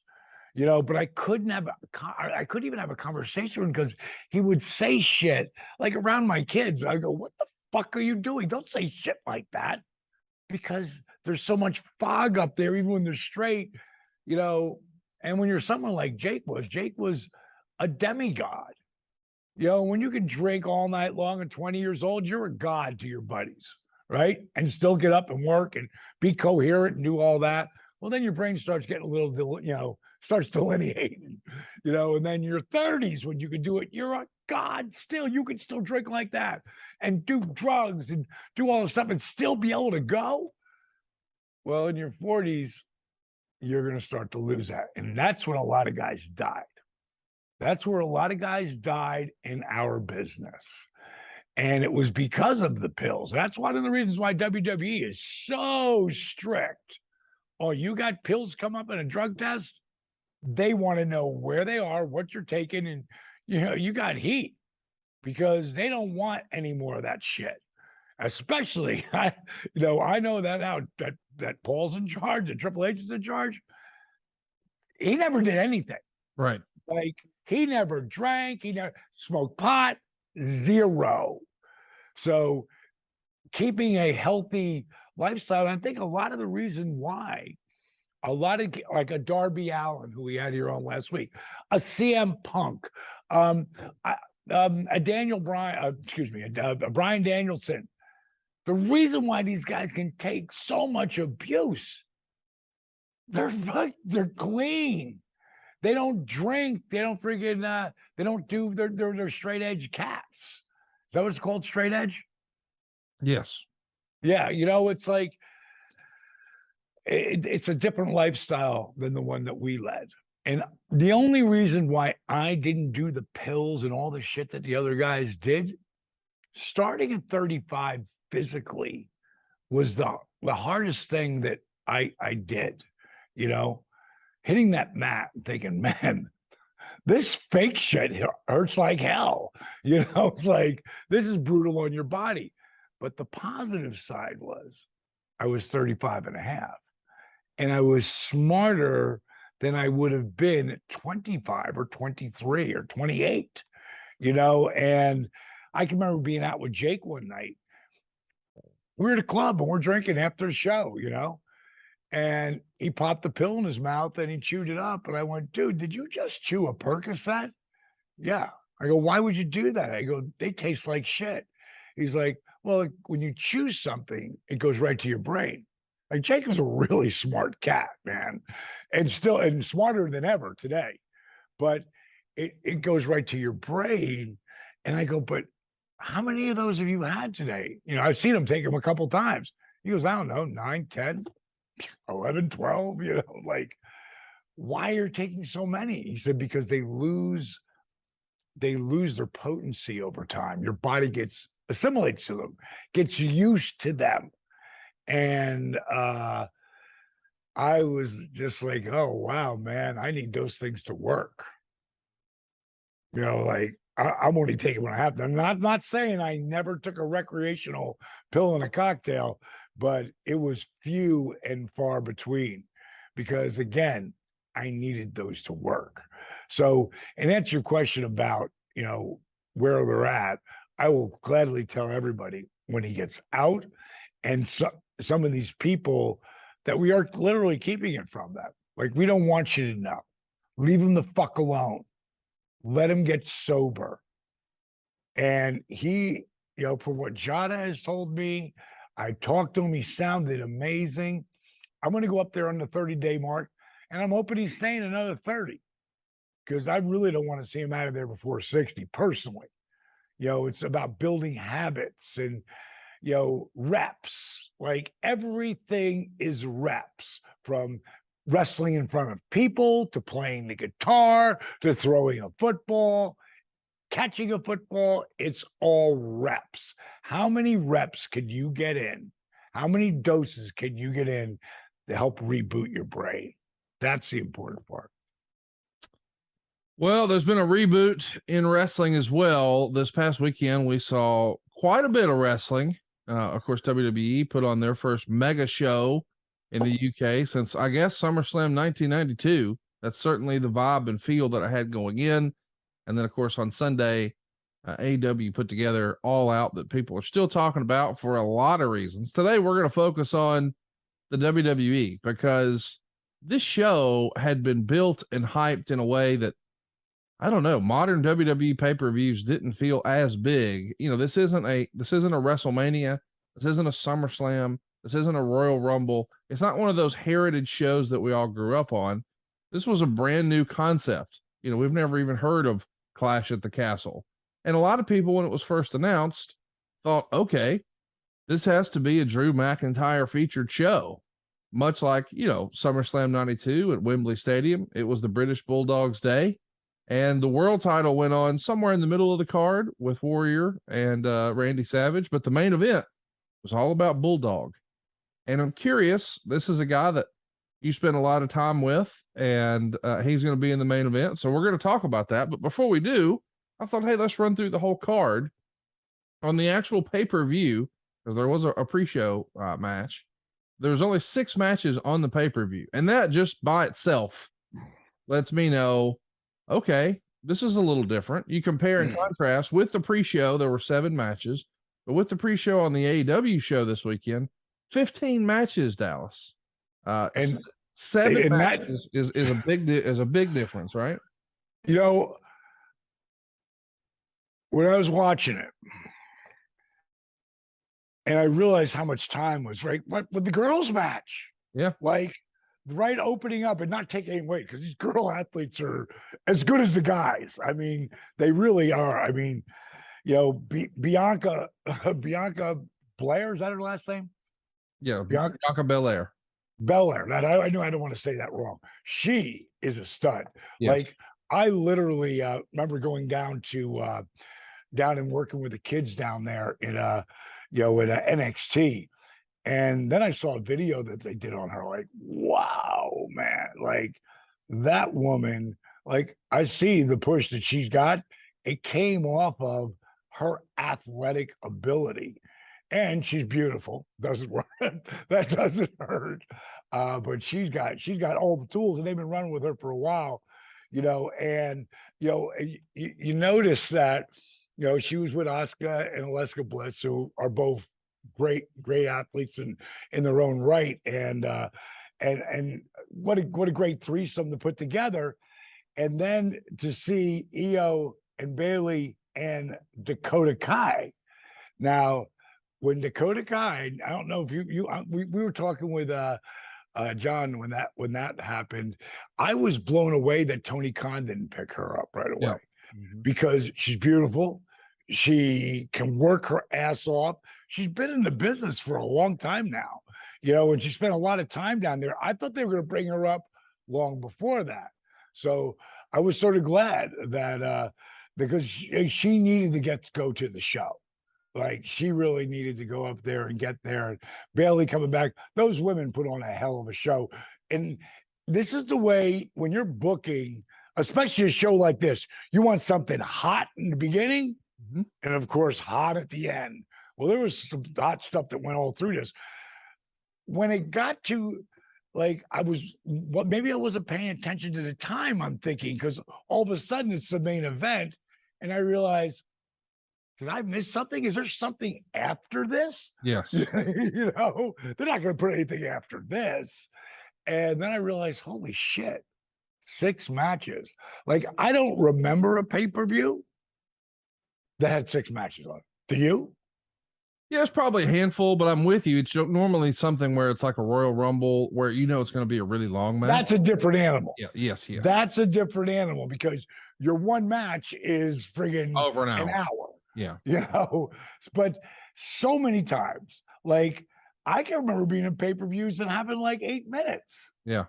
You know, with entrances, you know, and the finishes. Yes. So to me, right off the bat, that tells me the guy who's running this pay-per-view is a worker. Yeah, no doubt. I mean, let's look at the your starting match, the ladies match, Damage Control taking on Belair, Bliss, and Asuka, goes 18 minutes and 44 seconds. Once upon a time, the ladies didn't get that kind of time. Here they did. The next match with Gunther and Sheamus, 1933. Liv Morgan. And that was a brawl. And you know, you saw that was a brawl.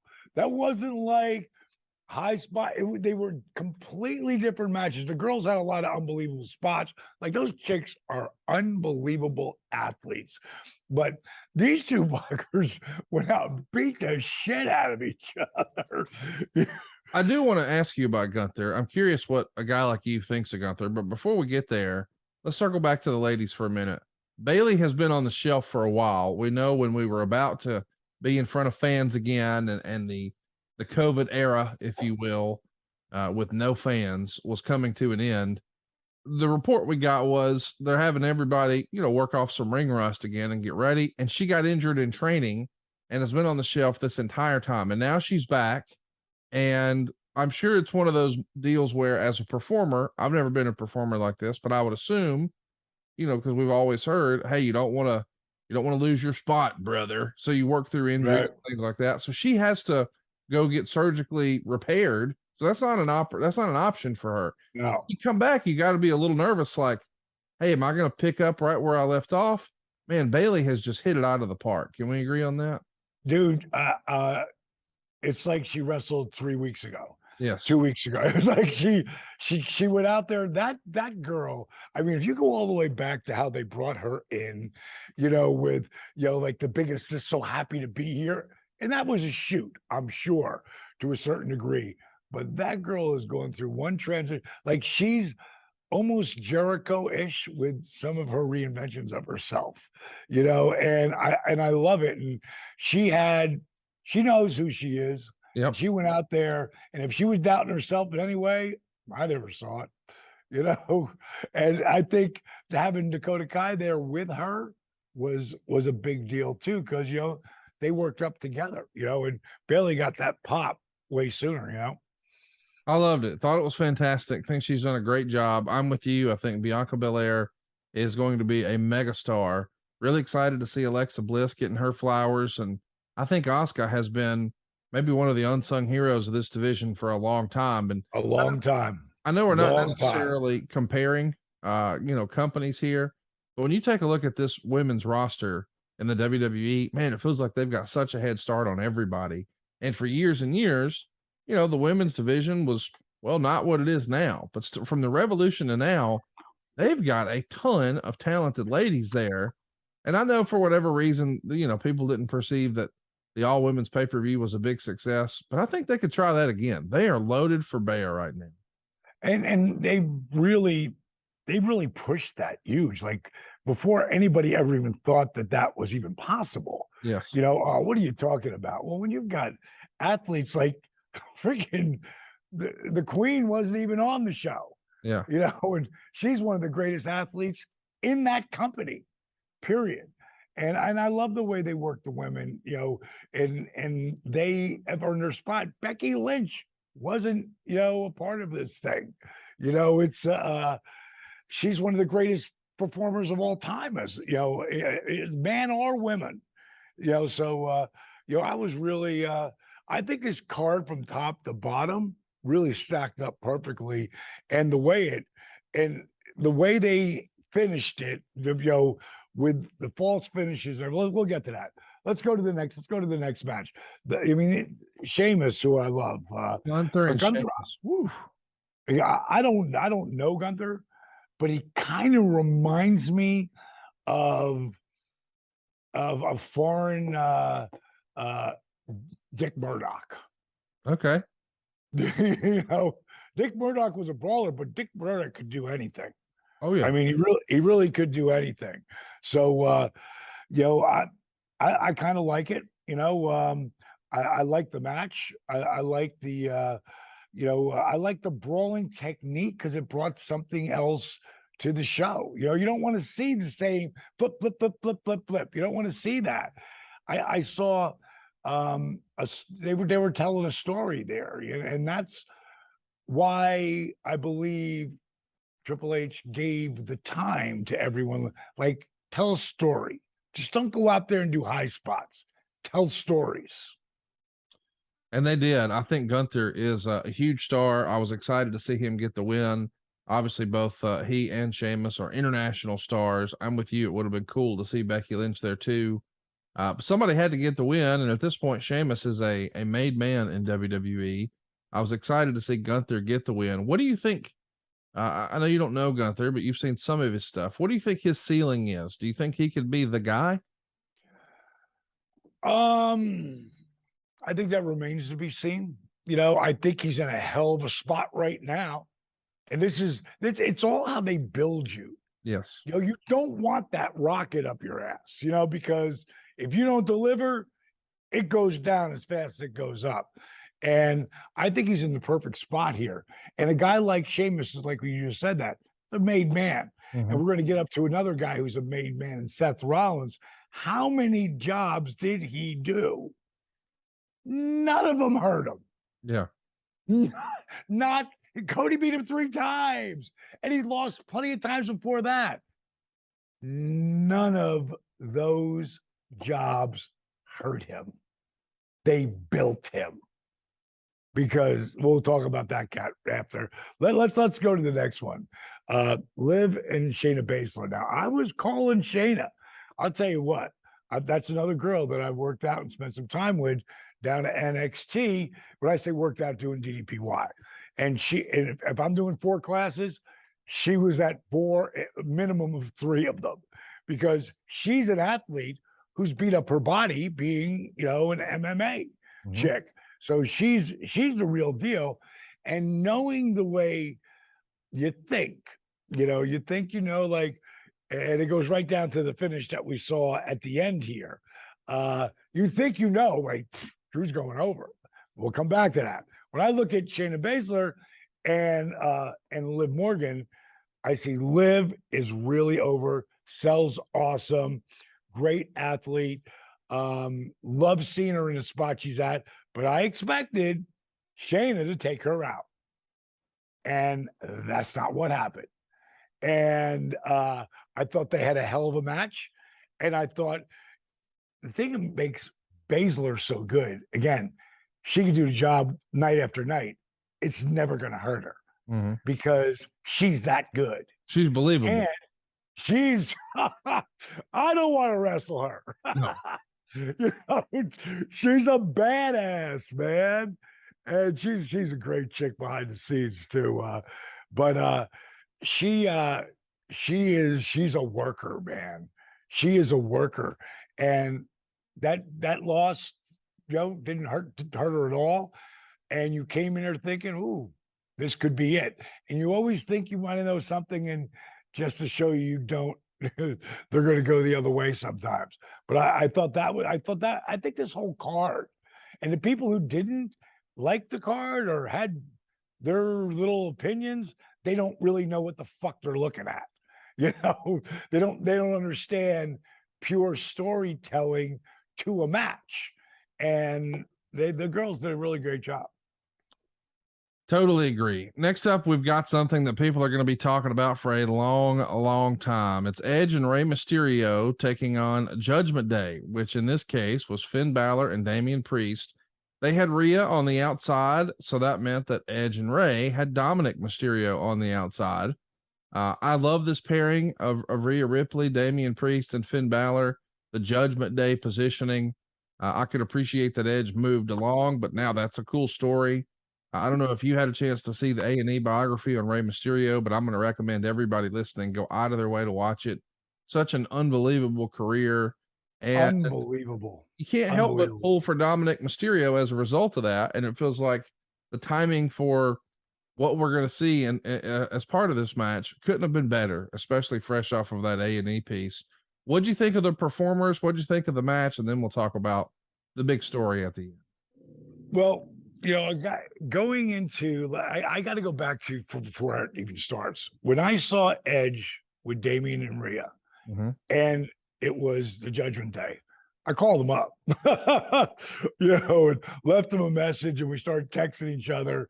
Like, Edge makes me, and he's from my era, but he makes me want to watch. Yes. Because he just has that magnetism. And he gave me the greatest compliment when he first came back, because I had just done my thing in AEW, my last match, and did, and had a hell of a freaking comeback and an ending to the match. And when I saw him come out there and just go out there like he never left, and took a beating, on top of that with his body. And I texted him and I was like, dude, you are out there. You're killing it. And he goes, who do you think how did he say it? Who do you think I don't know, whatever he saw what I was doing, he said, he put me over in it, which was nice of him. Yeah. But you're my inspiration. That's what he said. Hell, he goes, you're 15 years older than I am. And but he went out. I went out there and did it with smoke and mirrors. He went out there and did it with raw edge greatness. And when they turned on him and brought in Finn, first of all, Finn has had just about every title you can have. Yes. But he's never got to the next spot. Why? Booking. Because it sure as fuck ain't talent. I agree. That cat, like when I would watch him come out when he would do the deal with the paint. The demon, yeah. Oh my God. And the crowd. The first time I saw it NXT, I was like, wow. And then you go to takeovers. And when he came out on one of those takeovers, I don't want to say it could have been Undertaker, but it could have been Undertaker, you know, with that kind of response that he got and having that demon thing. It was unbelievable. And I'm always, why aren't they letting him get to the next spot? And that's the overall booking. But when I saw Edge go down and then Finn come in, I'm like, okay, this is one of the coolest threesomes since the Freebirds. Oh, wow. You know, I mean, it's that cool. Yes. And then for Edge now, Edge has three, you know, basically three people to fight. Even though Rhea is a chick, Rhea is as bad as any fucking dude out there. Yes. And she reminds me of China to a certain degree, because I love the makeup, the clothing, everything. And Damian Priest, I met him at AEW. I want to say it was All In. And we were talking, and I just really liked him. And I'm thinking, this kid's got it. Like, I knew he had it then. And then I saw him in NXT. And I'm like, this could be a bigger shot for you, because, you know, and they are using him. He has stepped up. Like, this whole team has stepped up big time. And I love the fact of working in the storyline of the whole Rey Mysterio and Dominic thing. The match was, let's just go from the entrance. When Edge, everybody got a huge pop. But when Edge came out, that place became unglued. And you can tell by they're not doing this, they're doing this with their arms, like they're going crazy. He hasn't done anything yet. And the match they had was that was my favorite match under the main event. It was really well done. Great storytelling, unbelievable spots. They sold like a motherfucker. You know, they did what wrestling is.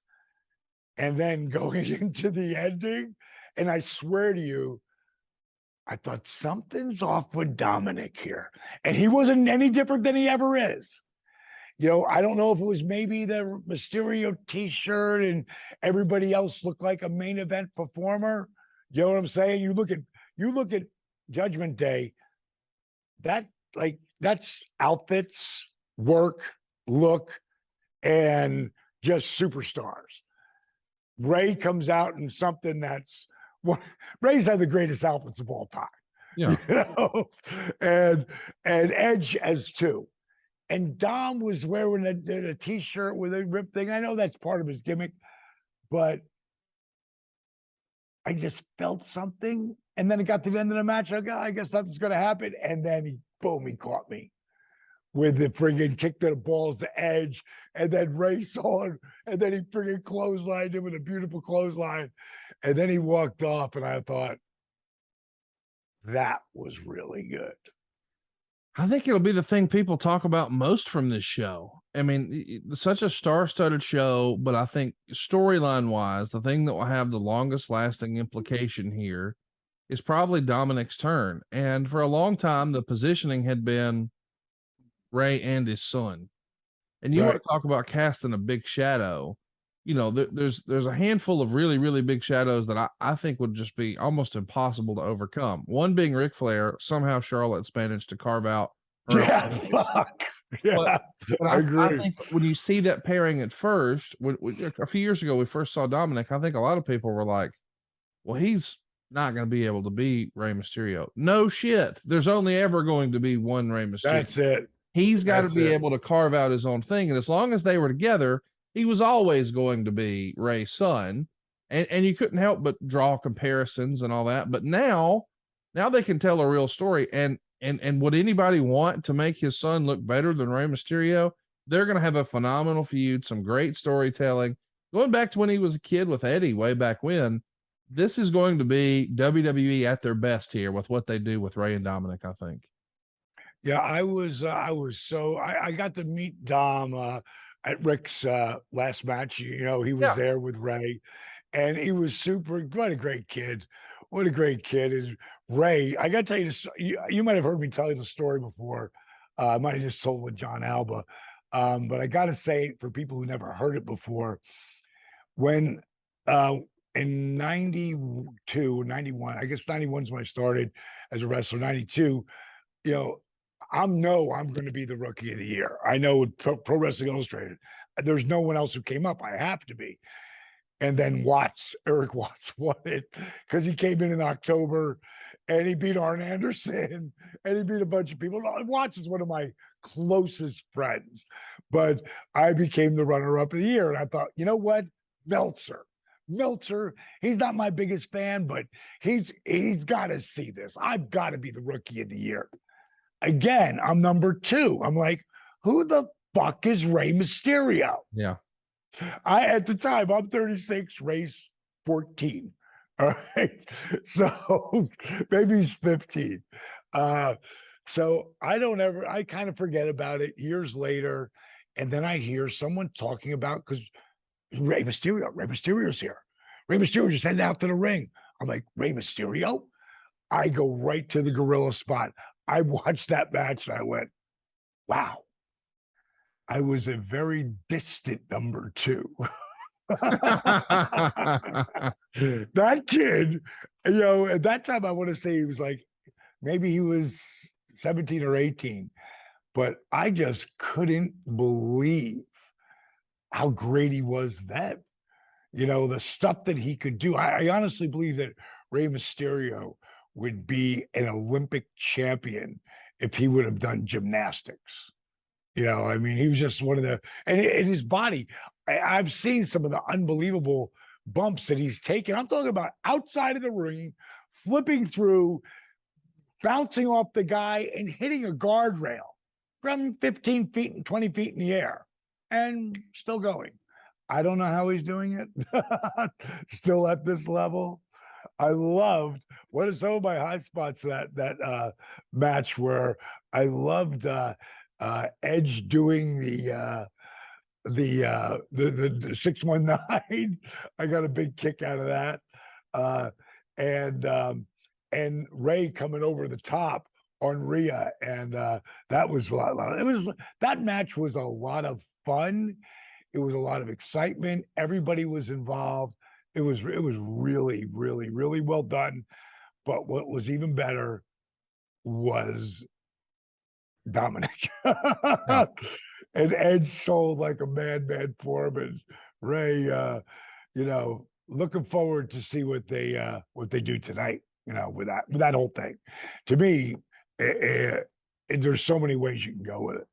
Everybody talks about how young Dominic is, and they're correct. He's only 25 and now in a big time spot. I want to mention, because I feel like nobody talks about it enough, Rhea Ripley's only 25 as well.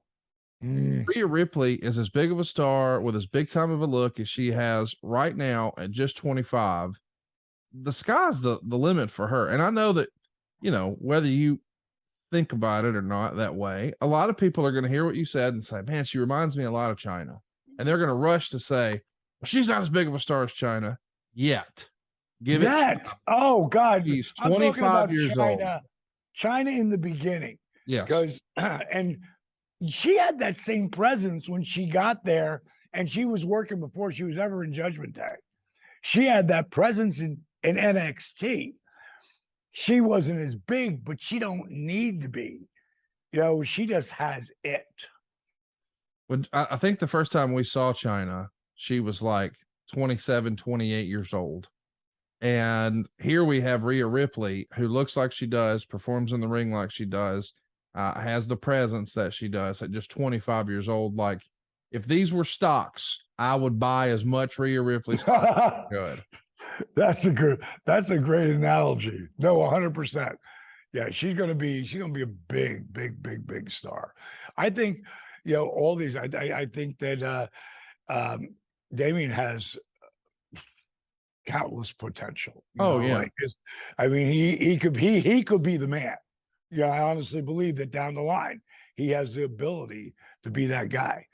And I'm really interested to see where Finn comes out of this, because he is a phenomenal worker, storyteller, can take the big crazy bumps, but sells like a son of a bitch when he needs to, Let's talk about the next match, because boy, there was a lot of heat going into this one. Seth freaking Rollins is going to pick up a win over Matt Riddle. Riddle has gotten a first name back, and boy, the build of this got some edge back into the WWE. They took a real life circumstance of Matt Riddle's marriage ending and put it on TV, and had a little bit of a work shoot fight, I guess, whatever you want to call it, out. Yeah, right. I saw it. Make it feel real, and this felt like a big time match.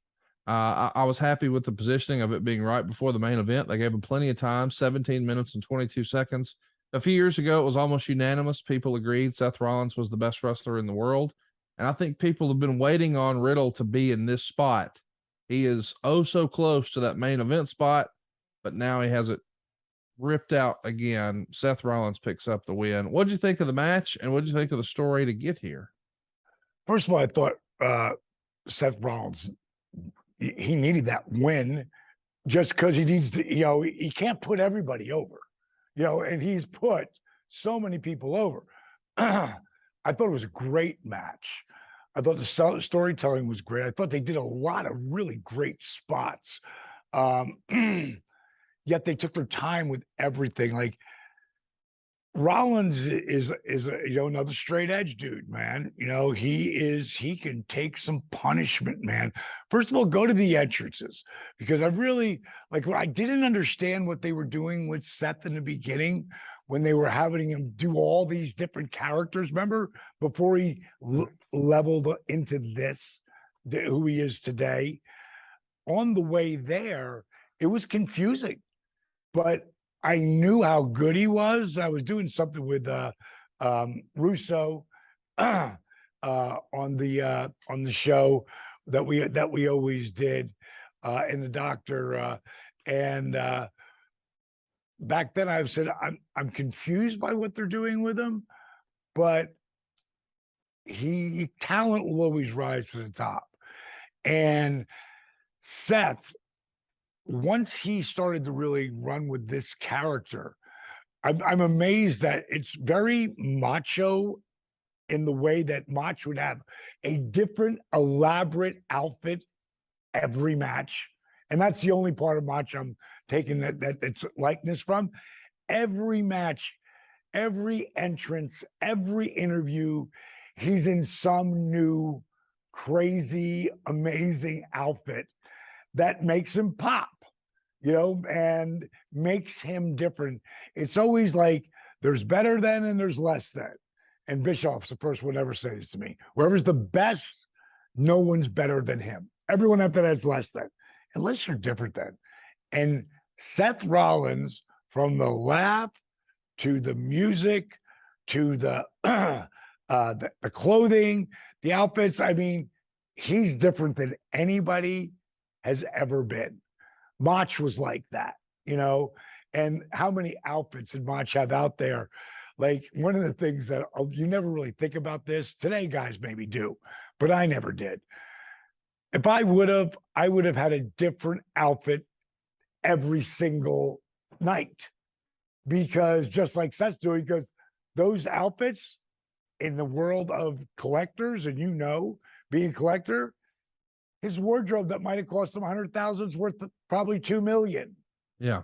You know what I mean? Put a signature on that, and it's like, there's your retirement, bro.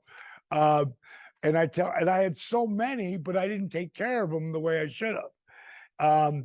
But just his entrance and getting he's a heel, and he's playing the heel. He's not trying to get the people to cheer for him.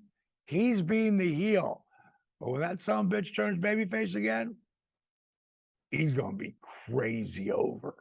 Like so much bigger than he was before. And it's because he's reinvented himself, and his work. You always look at guys as they get older, the work gets a little bit less, a little bit less, a little bit less. His work's at an all-time high. And to go out there and I hear shoot work with him and Riddle. They went out there and they worked a hell of a match. And they had a lot of great spots and stuff you don't see over and over again. Stuff that was new and different, and they had the people in the palm of their hand. Talk to me a little bit about Riddle. Like, what do you think his upside is going to be? Do you think, I mean, a lot of folks view him as maybe a polarizing figure, and we know that he wasn't without controversy. I mean, he was a huge UFC star, or could have been, but his inability to pass the drug test. He has not a traditional substance issue. He's a big marijuana fan, which right, at the time, which is legal now. The world has changed. So I'm just curious, what's your experience with him been, and what do you think his upside is with the new regime, with Vince out and Hunter in the spot? He obviously pushed him in NXT too. What do you think? The first time I ever saw him, I was at NXT, watched his match, and he was out in the parking lot. And I walked up to him. I said, "Dude, you got a hell of a future coming your way, man." And the people dig him. Everybody knows he's a shoot badass, and that comes with an element of respect. On a side note, I never understood how Kerry Von Erich could do the bare feet. I don't see how he can do it. He must have the toughest feet on the planet, because to me, you're just safer in boots. Your body's safer, but he has a punishment threshold that's intense. I love the stuff that he did with Randy. It was a lot of fun, to watch. And Randy gave him a huge rub. And I think he's got to grow a little bit more, but I think he has all the potential that he could be the fucking guy, because he's could be the guy, and you never know how that'll play out, but he's believable. I think guys want to party with him, and I think chicks want to be with him. And that's called the it factor. Yes. And Rollins has the same thing, and the guys who are at the top, Drew McIntyre has the same thing. He doesn't drink anymore, but bottom line is, you just go in and just hang with him, have a hamburger, whatever. I think, he can be, he's done some things that are different. Like the stuff he did with Goldberg, that was kind of different to me. Like, I don't know about that, but overall, I liked him from the minute I saw him down there. And then I say, okay, how much has he improved since then? A lot. Like, he's gotten much better. And that means he's putting the work in, and he's taking care of himself, but he stays in phenomenal shape. So, I think that, he's got a future from what my feeling, the way Paul Levesque, Triple H, the way he thinks is, are you believable? Like, Triple H is believable. Undertaker's believable. Stone Cold Steve Austin, believable. Like, who's believable now that can put the asses in the seats? Drew McIntyre, believable. Roman Reigns, believable. It's like, that's the guy you want. Brock Lesnar, believable. So I think that has so much to do with it. But I love a lot of the little spots that the guys did in there, and like I say, Riddle's a hell of an athlete as well, and so is Rollins. The main event we haven't talked about, but I feel like we're going to disagree. It's Roman Reigns and Drew McIntyre. They get more time than anybody else. It's for the undisputed WWE Championship. They went 30 minutes and 47 seconds. Roman Reigns, on his way to this show, passed his 2-year anniversary That's right, 2 years consecutively with the title. That puts him almost in that Hogan, Bruno type conversation as far as in the modern day, the belt normally moves around. It didn't move around for 2 years, and it didn't move around over in Cardiff. Roman Reigns gets his hand raised. We also saw a new debut. The Usos' younger brother it reveals himself to also be a part of the bloodline now and essentially costs Drew the title. I'm curious. I didn't see that coming. I didn't see him coming because that's a long way to run. So he must have been under the ring. Yes. So, and that's a tough spot to be in because unless they push something out there and let someone slide under, but I don't see how they would have done that in between that time. So that means he sat under there for a long time and he was right on time.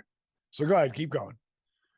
Well, I'm just curious what you think of the decision. Like, there was so much hype around. First of all, let me say this. I think Roman Reigns is the biggest star in wrestling right now. I don't think that can even really be debated. He's the guy. Just like there was a John Cena era, we're in the Roman Reigns era. Sure. But based on all the news we're hearing, it feels as if his now reduced schedule or the new terms of his contract, which we don't know specifics, but we have an idea that maybe he's going to be more of a special attraction. Maybe he'll be a little bit more Brock Lesnar like in his work schedule. I felt like knowing that information, but also seeing what this opportunity was for Drew. I should just announce right now, I'm a huge mark for Drew. He's supported our podcast with mine and Bruce from way back when, even before he was back in the company, and it's just proven to be a really, really good guy. And boy, what a great story he's got. And it just felt like he was robbed of his WrestleMania moment. When he won the world title, it happened, in front of no fans. And I could see how that would not be what anyone would dream of for their big WrestleMania moment. But yet that's the way it went down. And then fast forward, and now it's like, all right, well, this is why we waited. We're going to have this huge event. And of course, they framed it as he was coming home, and he's not really from there, but damn it, it was close enough. I expected SummerSlam 92 all over again.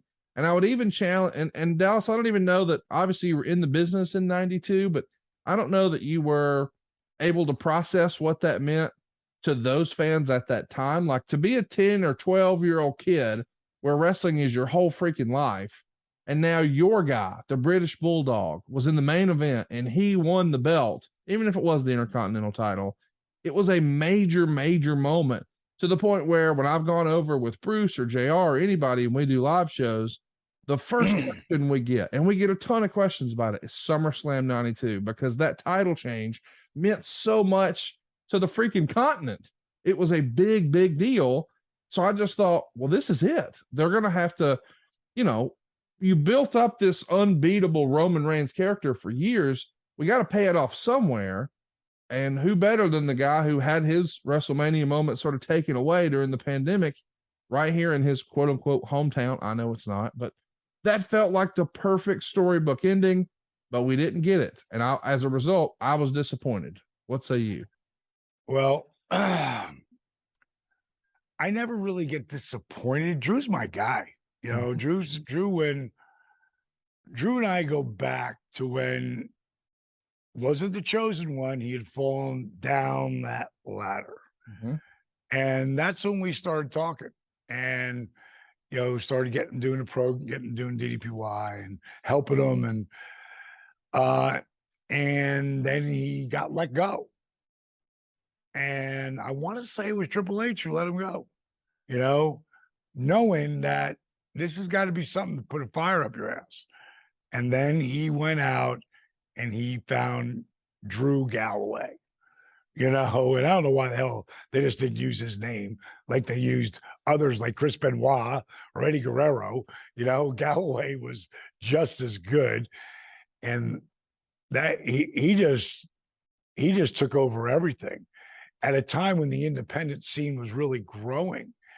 And then he went to NXT, and that's Triple H's baby, and when he came out there and Drew got to beat Drew McIntyre or Drew Galloway, he made a serious name for himself and I'm coming. and I'm coming back with a vengeance. And then he friggin' got up there, and then he had the bicep tear. And then, again, we were talking, and I said, when you get done doing what you're doing, going through the rehab, I want you to come up and spend, a day or so with me. He drove 7.5 hours to work out with me privately, do a class with 40 people, watch the first cut of Relentless. It was our first cut, wasn't nowhere near ready. Then drove back to Tampa, 7.5 hours. Like, this guy had work ethic I've never seen, and would come to see me over a period of time, getting back, and we shot some interviews and talk. And this is a cat who really, really he's the next guy to me. He's the next guy. And I really thought this was going to be it. But I never look at it like, you got to look at the positive no matter what. And I know, because if you look at guys who were really, really over, they did a lot of jobs. My partner, Jake Snake Roberts, Scott Hall, Diamond Dallas Page, they all did a lot of jobs, and it never hurt them. That match that they had, I know that it would have been jubilation. The place would have went crazy, total jubilee. They would have friggin' blown it all out if he would have won. But let's go back to how long it took turning Roman from babyface to heel. And when he became that heel, man, and then the whole wise man thing. And I mean, the Uso brothers to me are two of the coolest fucks on the planet now. I've been watching them for years. They've continually reinvented themselves, but these cats have found, I mean, they're as cool a tag team in characters as there is in professional wrestling, period. And I love that now we're back to all being professional wrestlers, because yes, you were in the WWE, you're a fucking superstar. You're in AEW, you're a superstar, but you're a wrestler. Number one first. But it takes a wrestler who's running the show to say you're a fucking wrestler, and I love that's back. But I would have loved to see Drew. I would have thought it would have been amazing. But I also know when you take it away and you take it away and you take it away, and it's not like he got beat by some J-Bro, and he got beat by the man. Yes. The guy who's held the strap and he lost the right way. He didn't get beat clean in the middle. Right. So it's all how you end up doing the job, and what you do after that.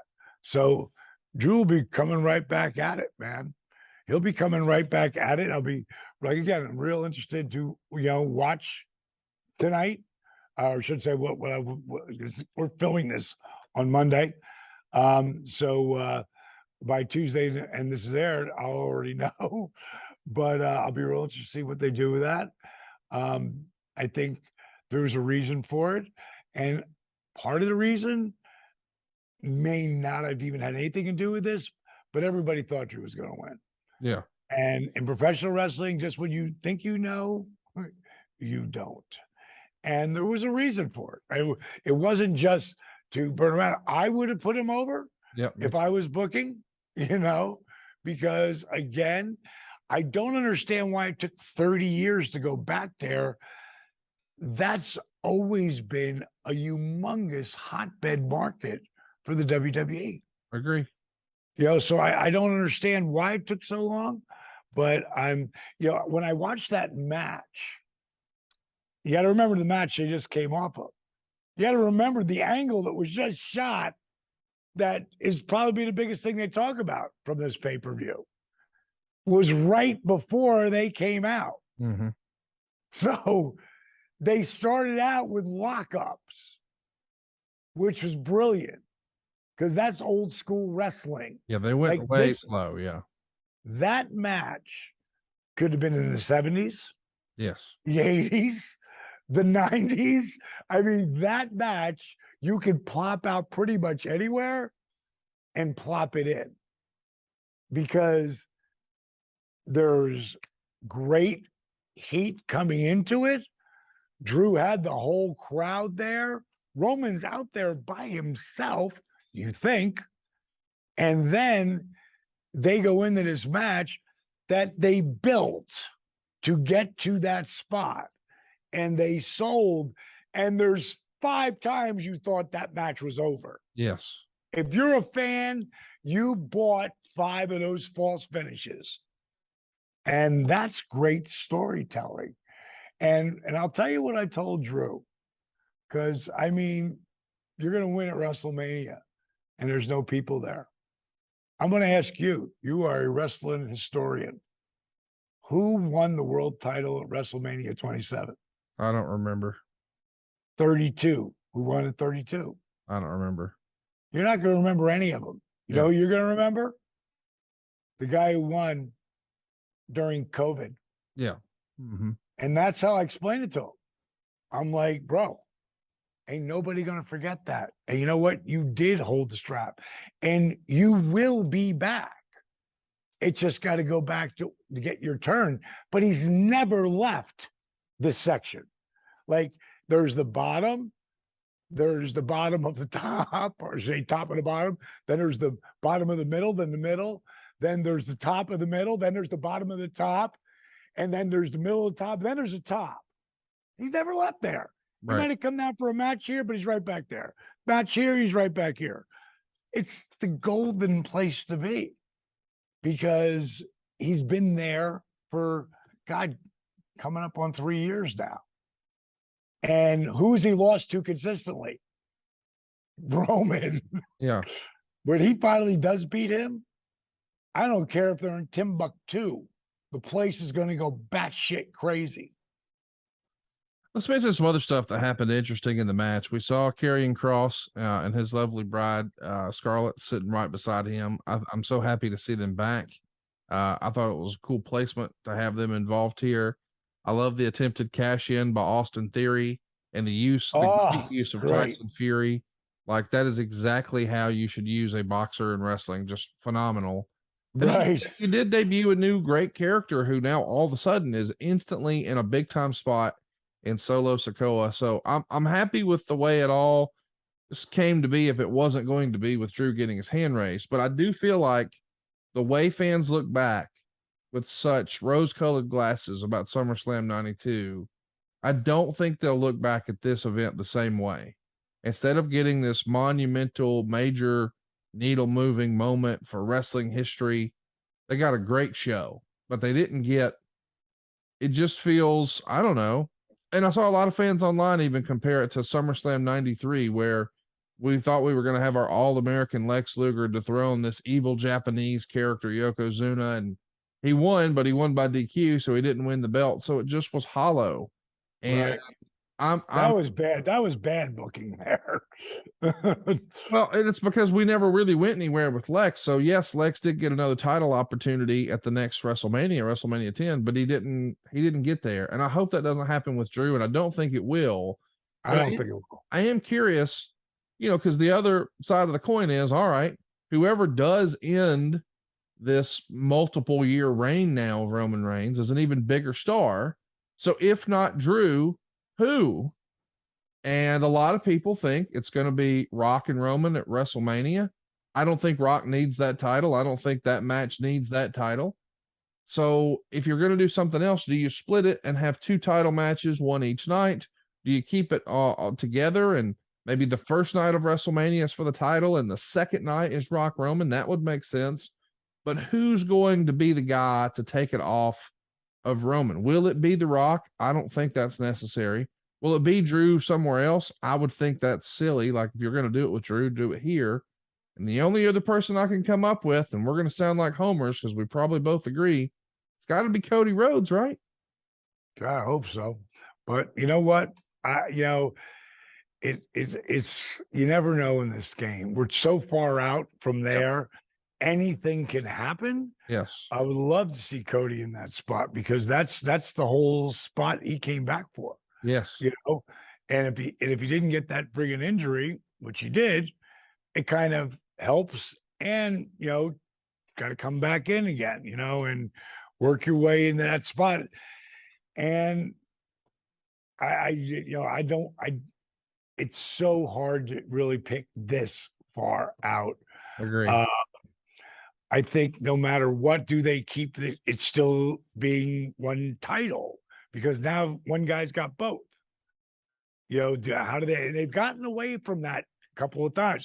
Jericho is the very first guy to win both, so it's how do they get out of that? And it's going to be interesting. It's going to be, it's going to take work, but like I say, I love the way Triple H, he's the guy in charge, right? Yeah. Hold 6 matches with their crew. That's all you needed. When you got people who go like that, let them tell stories.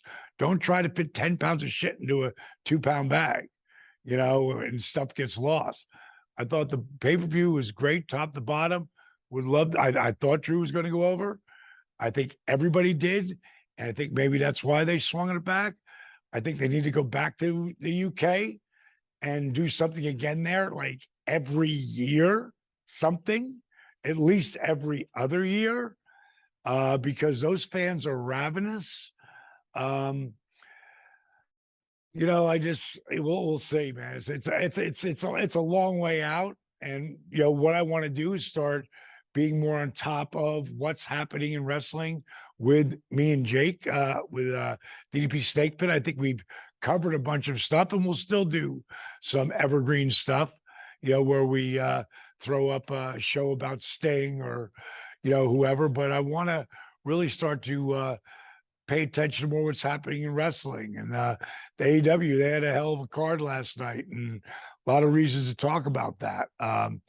Whoa. I can't let you get out here without at least asking. I'm sure as you and I are recording this, it's the morning after, but buddy, the entire world is talking about CM Punk's press conference. I know, it's something that's close to you because you got a lot of friends in AEW, just like I do, but it does feel like there are a lot of similarities between the backstage drama that we're reading about, because I'm not there and you're not there. So we're just reading about it. We have no inside knowledge about anything. We're here. You're in Atlanta. I'm in Huntsville. We're not there.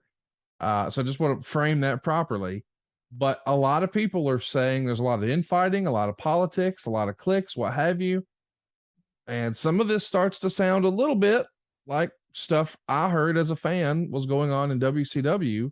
What do you make of all the backstage turmoil? Some people would say, hey, guys fighting for positions and we're trying to sell pay-per-views and feuds, and fans want to believe. It might actually be a net positive. I've never been in that environment. You have, allegedly. A WCW could be pretty tension-filled at times. What do you make of this? I think that Rome, the politics of Rome, has nothing on professional wrestling. And just because they kept it out those first couple of years, it is inevitable because certain guys are getting paid way more than other guys. And this guy might have the most talent of any upcoming upstart, but these guys get paid a lot of money. Yeah. So, and you can just put in whatever name you want. Bottom line is it's the same in every league. Now you go down to Impact or, I would even say ROH because that's owned by Tony Khan too. But, Impact or and NWA, the scales of money are much different, but it's still the same. Some guys get paid way more than other guys who are down here. It is so hard to come up and have a hell of a run starting in the beginning if you don't look like Bill Goldberg. It's so hard. But the best advice I can give every young guy out there, build relationships. I'm not talking about who you know or who knows you. I'm talking about who you build a real relationship, not kissing their ass, being their real friend, being there when they, just being there. And like, that's this guy right here, the American Dream, Dusty Rhodes. I don't have a career without him, but he's also the same guy that never believed in me as a wrestler in the beginning. He thought I was crazy, but Jake did. And there's another guy that believed in me, that put their name on the line for me. Dusty put his name on the line for me. And one of the coolest things that happened was you got to go away sometimes to come back. And that's what Cody did. He left, walked away from, I'm guessing, $500,000 because that was around the spot. Oh, he was in. It was more than Back that. when he left originally and went to the independent world. He made more money that independent than he had ever made ever. But he's working 5-6 nights a week all over the world. Mm-hmm. And out of that came All In and AEW and blah, blah, blah. And personally, I don't think they really appreciated him the way they should have. I know the fans didn't, because I couldn't believe the guy who made all this happen, and he's the guy that made it happen, how they turned on him. After he took Darby to 20-minute Broadway. Darby, you heard him last week. He didn't even know what a Broadway was. And put Max over and put over so many guys. It didn't make any sense. But then he got to go back and then come in there with the fans loving him and missing him and wanting him back. And they watched what he did and they appreciated, they wanted him back. And then for the matches that him and Seth Rollins had was just unbelievable. But there's a guy who's had a pedigree better than anybody, the American Dreams kid. And he couldn't get past this mid ground. When he was younger, he was up a little bit higher with Orton and those guys, but he came right back down and he was never going to go up higher. He had to leave. My point is that sometimes, well, all the time, it's so hard to get up that pecking order in a world where if it's me and you and we have a match and you're going over, I just can't knock you out in the middle of it. We're actors. Yeah. But we're physical storytellers and we beat up our bodies for this art that's called professional wrestling. It's so hard. So the politics start and then it becomes even harder. If you remember when AEW started, they don't have the same crew they do now. And a lot of those guys, anybody is welcome here. Yeah. I don't see a lot of those people there anymore. Right. So, bottom line is it's wrestling. And the big and the bad and the people who know how to be political and have the look, the work, the rap, are going to have the best chances. But that political thing is inevitable. That's, it's part of what is wrestling day one and where it is today. It's just part of the show, man. And we hope you guys are enjoying what we're doing here on the show. Hit the subscribe button. Tell your friends all about DDP Snake Pit. Leave us a 5-star review if you think we've earned it. And if you're watching on YouTube, please hit that subscribe button, that notifications bell. Throw us a thumbs up. Just interact with us. It helps the algorithm, and we appreciate the time today. And Dallas, I'm looking forward to it, man. Me and you back together again next week, right here on DDP Snake Pit.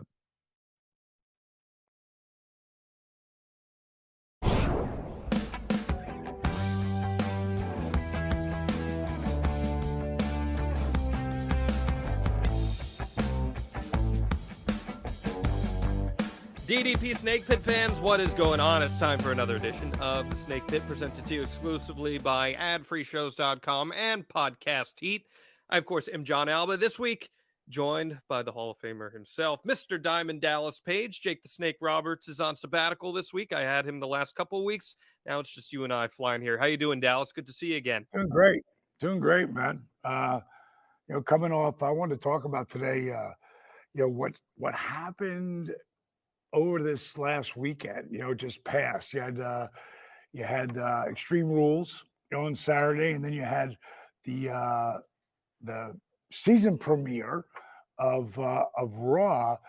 And the biggest thing I take away from both of those shows, the biggest thing, we're in an era right now where, people who watch wrestling, they're smart. They understand. It's not like, oh my God, is wrestling real or not?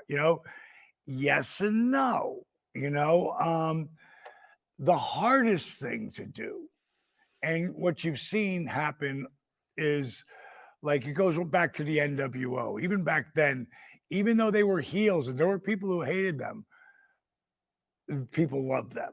They were like that, tweener, spot. And as time went on from then, it's really hard to get real heat in professional wrestling. That's the biggest compliment I can give to the new regime that's over there at WWE right now. They're getting real heat. And it's not just a couple of guys or girls. It's multiple people. And I think the biggest thing to start off with, I look at that pay-per-view match with Gunther and Sheamus and all the boys that got involved in that. I mean, that shit looked real to me. Buddy. I mean, oh my goodness. Let me tell you. So I was in the arena for this show, and I thought what I loved, and I'd love to break this down with you because I know pacing is a big part of all your matches. I thought those 6 guys did something better than most WWE talent have done in recent years. And that was, in between all these big spots in this hardcore match, they would take a couple seconds to breathe and let the crowd soak in what they were seeing with all the chaos. They would play to the camera a little bit. They'd hit a pose. It's such an old school, easy way to tell a story and get a reaction from a crowd in wrestling. And I thought these 6 guys just crushed it in terms of invoking emotion and getting people invested in a wild hardcore match. No, 100%. But the biggest thing is the heat that Gunther and his boys have. Imperium's Like, awesome. they have real heat. Like, people, like, right now, they hate them. I mean, they really hate them. At some point, possibly they love to hate them, but I don't see it, because this is a classic feud. Like, it reminds me of something like Rhodes and Funk. If you go back to that time, as far as the, just the brutality and the, believability of beating the living hell out of each other. And for the fans' approval, and both of these guys, really all of them, all 6 of them, like to work stiff.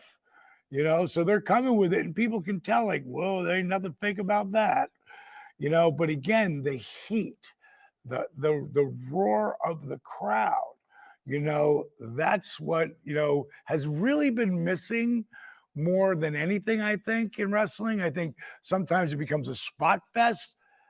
From what I'm seeing, what were there, 5 matches on that actual card? Was it 5? I think it was 6, I think. 6? I think it was. I'm gonna pull it up as we talk here. Yeah, pull that up. I think it was 5. It might have been. You might be taking in the pre-show. Look on the card. Was it 6? Pulling up right now. It was 6 matches. 6 matches. Yep. Okay. So it's still 6 is a great number. Last time they had 5. At the Castle, they did 5 matches, which does what? It gives the talent time to tell stories Mm-hmm. in the ring. Plus, they're telling their story before they come out, which the WWE has always done better than anybody, even better than WCW back when we were beating their ass. You know, they just tell stories of what happened to get to this moment, you know, and they build all that anticipation. But that was a great way to start it off. So I big thumbs up to that. Can I ask And you something real quick about Sheamus? Because I've never heard your thoughts on Sheamus before. This is a guy who's been around dating back to 2009 now. He's had world championship runs, but I think right now, due to the great heel work of Gunther, I mean, this guy is more over than he's ever been, and he's working matches that fit his style perfectly. What do you think of Sheamus's impact on WWE and what his ultimate run will look like when all is said and done? he's absolutely a Hall of Famer without question. Dusty Rhodes, who I talk about all the time, told me about him before I'd ever seen him on TV, you know, and he came in with a hell of a push going in. And he could be back in the world championship race like that. At any point in time, they could pop him in. Again, for all the reasons that make a wrestler a top guy: look, size, rap, believability. I think he's reinventing himself again and just upping everything because he's in phenomenal condition. I worked here at my performance center. He came in and we did some DDP yoga together. And when he was doing his stuff on his the little video thing that he has, his show that he does, you know, every week about it. He exercises with everybody all over the world. But I think he's had a hell of a run. I think there's times where you have to work your way down the card to work your way back up the card. It's just the way the business goes.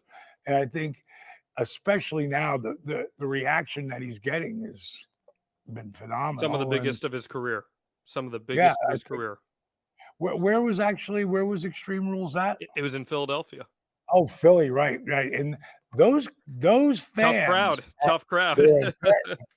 Very tough crowd. Really, Mm-hmm. the Northeast is a tough crowd in general. So if they're behind you and with it, and they were with it, I mean, that crowd was a white hot crowd.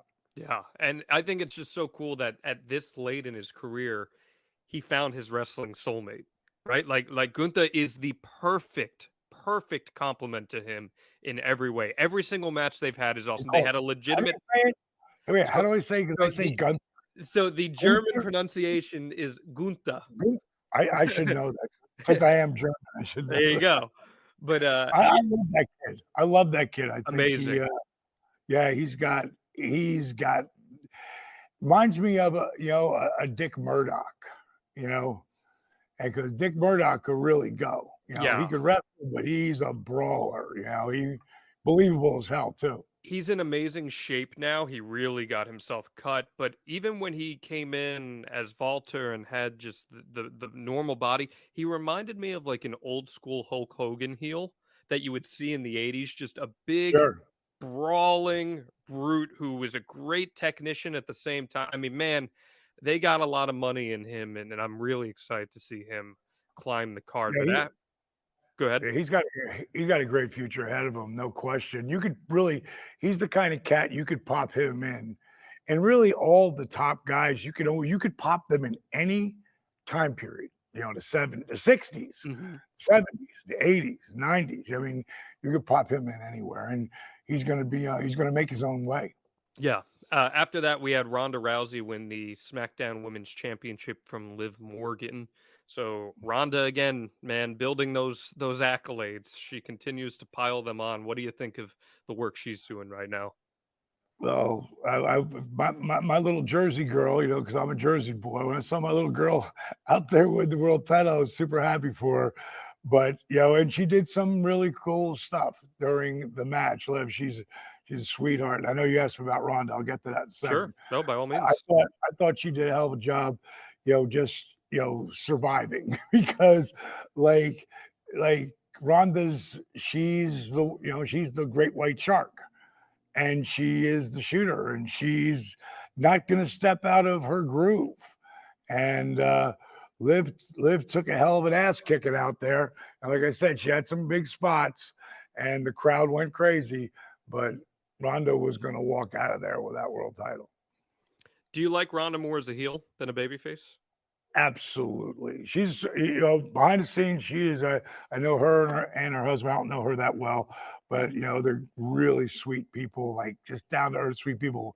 When that girl is walking through the curtain, she's a beast, and she was a beast in UFC. And, she, had the way she tailed out of there is not the person. It's kind of like what happened with Mike Tyson. She is a Mike Tyson.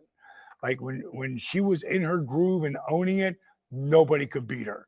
When she got to that one spot where she did get beat, then it was time for her to come and do our stuff, because she'd had the run as the toughest woman on the planet. And she's going to keep that title forever, because the only reason there is women's, mixed martial arts, because of Ronda Rousey. Like she's the trailblazer. And going out there and doing, what she did, she went out there and she owned it. And very tough for, I do see Bianca Belair match in the future, and that could be a hell of a build, because that girl, her and Bailey, we'll get to that match. They had a hell of a match, but Bianca, she's a real deal too. Let's talk about it then. I think Bianca Belair has a potential to be one of the biggest stars ever in WWE. I genuinely mean that. The way she connects with crowds, male, female, adult, child, whomever it may be, there is an authentic connection where people want to see her succeed. And as you know, she is a physical beast. What she is capable of doing, she is an athlete. And I genuinely see top star potential in her. Do you share that sentiment?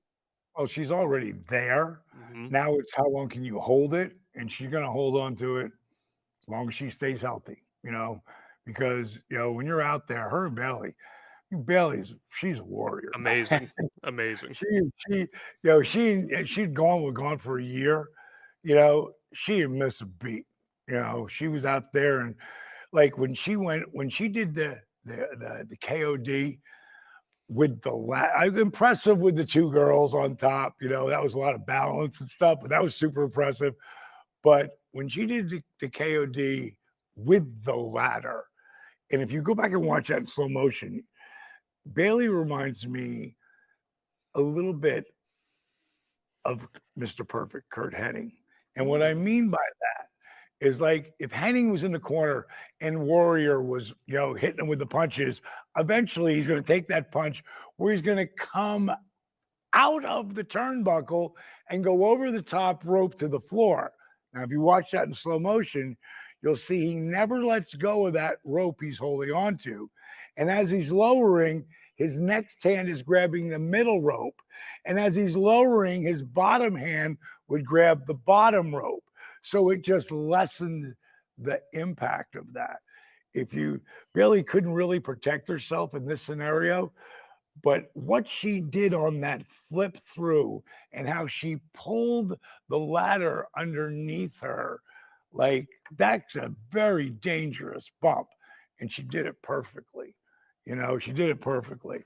The whole match was, this card from top to bottom, I was with it the whole way through. Yeah. And there are times where in wrestling, I just go fast forward, because I don't watch stuff live normally, so I can fast forward.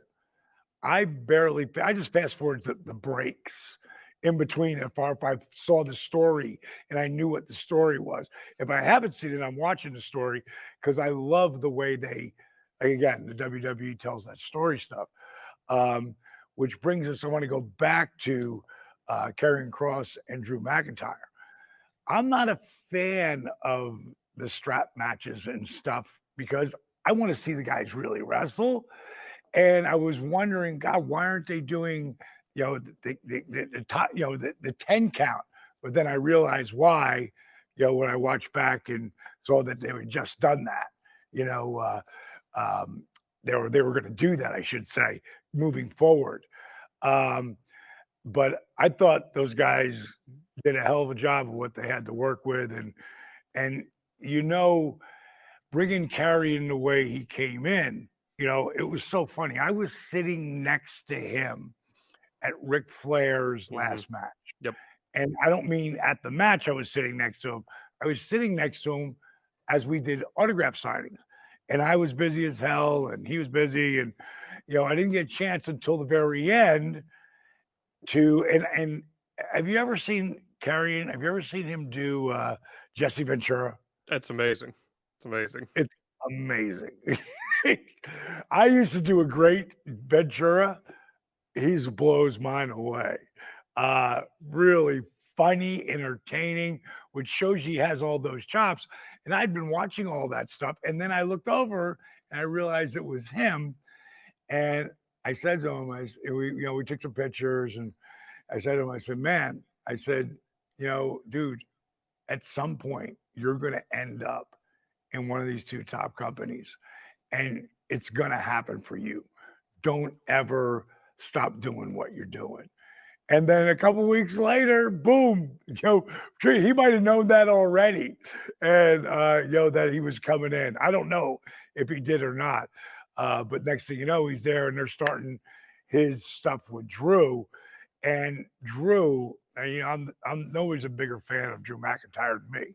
He's one of my boys, and he went out there and, I thought he brought Carrion up to where he, needed to be. It was a good, I thought, screw finish at the end. If you're going to do the job as a babyface to the heel, you want to be screwed in some way. And his girl getting involved and doing the bear spray or whatever the hell they were doing. The pepper spray, yeah. Yeah, he sold that like a son of a bitch. And, and then he could do the job to him. It didn't hurt Drew in any way. It's building up. Drew's going to get his comeback on him, but you don't want to bring a big, bad, good-looking, entertaining son of a bitch like Carrying in and then beat him. You don't want to do that. What do you think Scarlett does for his presentation? I think she's gorgeous. It's a shoot wife. I think she has a real presence out there. I like her.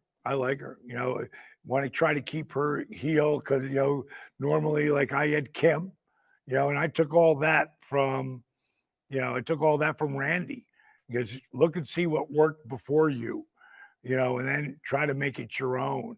And of course, Randy would end up being my biggest, everything. He put me on the map in such a way that I don't even recall someone having one match that changed their career as much as Randy changed mine. Mm-hmm. It was just that all the timing was there.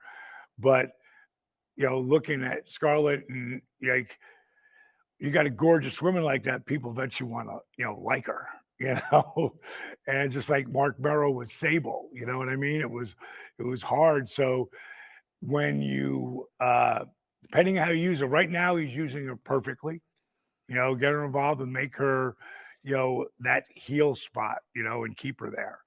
And again, he's got heat. He doesn't have the heat yet, but he's got to do things to get to that spot, that will bring him that heat. But I think that kid is total money, top guy, and Drew. They could have a really long-lasting feud out of this. I think. Were you surprised that Drew was not the guy to beat Roman at Castle? I was totally surprised. I was blown away. But and I'll talk about the bloodline when we talk about Raw. Oh yeah. I kind of understand it now. At the time, I was like, man, why would not? That's the spot. Even if you took it off the next night, But I thought Drew should have went over there. But again, it didn't hurt him. It's kind of like I look back at my career, and not getting it, not getting it, not getting it makes the fans want it for you even more. And when I got that first United States Championship, the place went crazy, and I won it off one of the greatest ever, Mr. Perfect, Kurt Hennig. So I couldn't have had a better guy to drop the strap to me, So this was a great pay-per-view. Yeah, well, we saw a near 30-minute I Quit match between Finn Balor and Edge. There was a lot of gaga on this one, but Beth Phoenix would come back, and it was a really, in my opinion, well-told story throughout that saw Edge only finally give up when his wife was about to take a concerto from Rhea Ripley, and eventually she ends up taking it anyway. And this, Dallas, you talk about heat. This had the most heat in the building of anything on that entire night. What'd you think of it? It's everything, and I've been talking about them for weeks now. I loved Judgment Day with Edge in it, and I called them, I text them like, "Dude, love this," and makes me want to watch. And then to pull him out, because there's certain guys, it's tough to be the heel. You want that person to be the baby face, and Edge is that guy. So making him that, that heel for a minute and then flip, and now he's got all these guys to work with.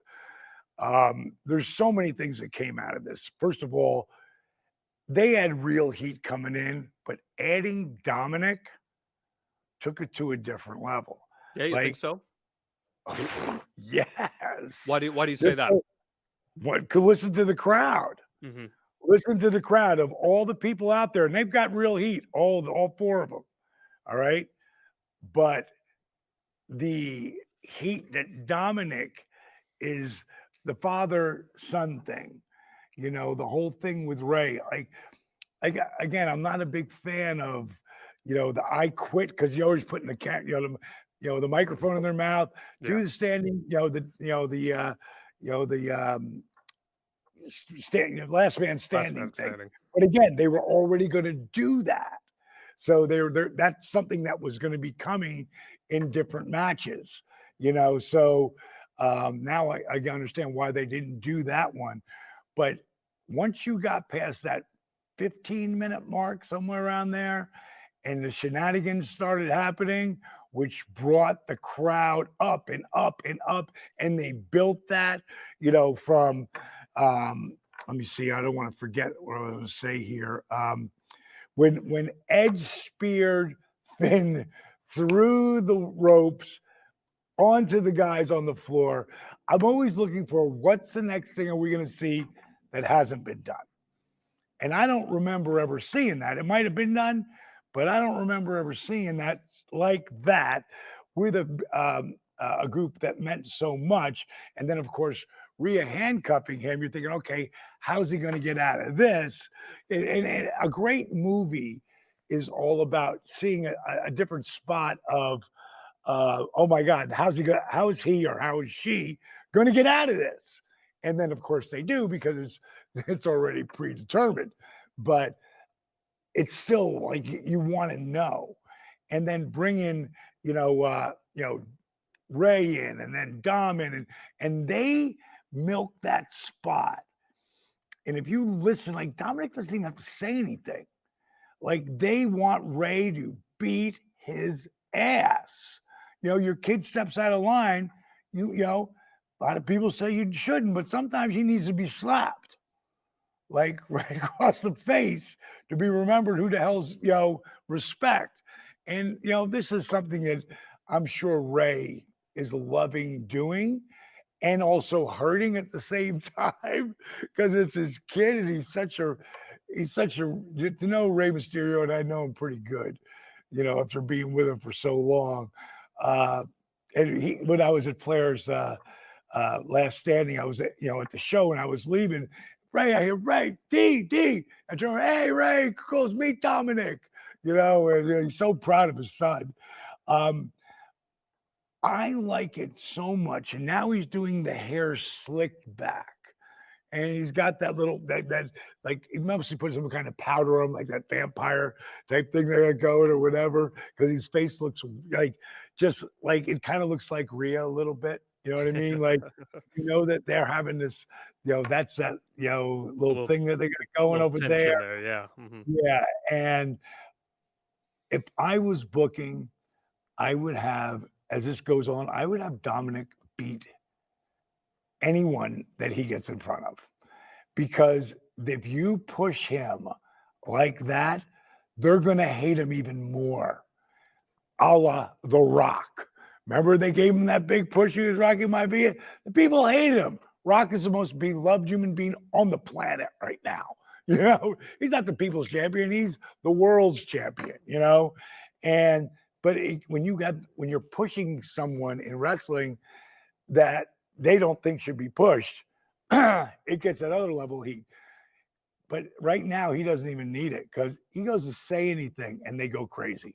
My one thing with Dominic, I think he's really talented and I like him. I think that he needs to utilize this opportunity with Judgment Day to become more than just Rey Mysterio's son. And however they do that, leaning into something character-wise with him or giving him this extra layer, that will help him going forward. Because when he is teaming with Rey, he's Rey Mysterio's son. And there's nothing wrong with that. But that's his character. So let's see now him take that next step and find something to really sink his teeth into. And I'm with you where I think this Rhea Ripley stuff might be able to allow for him to do that. What do you think of what this group is doing for Finn Balor? Because I thought Finn Balor was amazing in that match.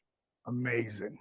Again, the WWE this is we talk about this new regime was in there and calling what's happening. I knew when Hunter finally got a hold of the booking of it, it was going to change and be more wrestling oriented. Hence less matches, more time for matches, because that's where the stories really get told and the talent really gets made. Finn has stepped up, they've given Finn a lot of spots, championships, but they never really gave him the real push. Now he's getting that within every one of them. They're talented, they look good, but they can deliver in the ring.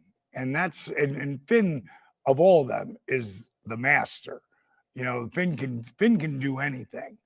And I think what he just did in that match with him, he got over big time as a worker, he's always been as high as you can get.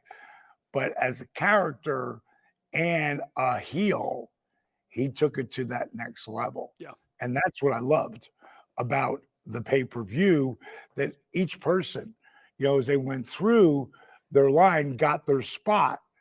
And what they did coming out, just on Raw as well, getting to see the reaction of the people. That's what I go by.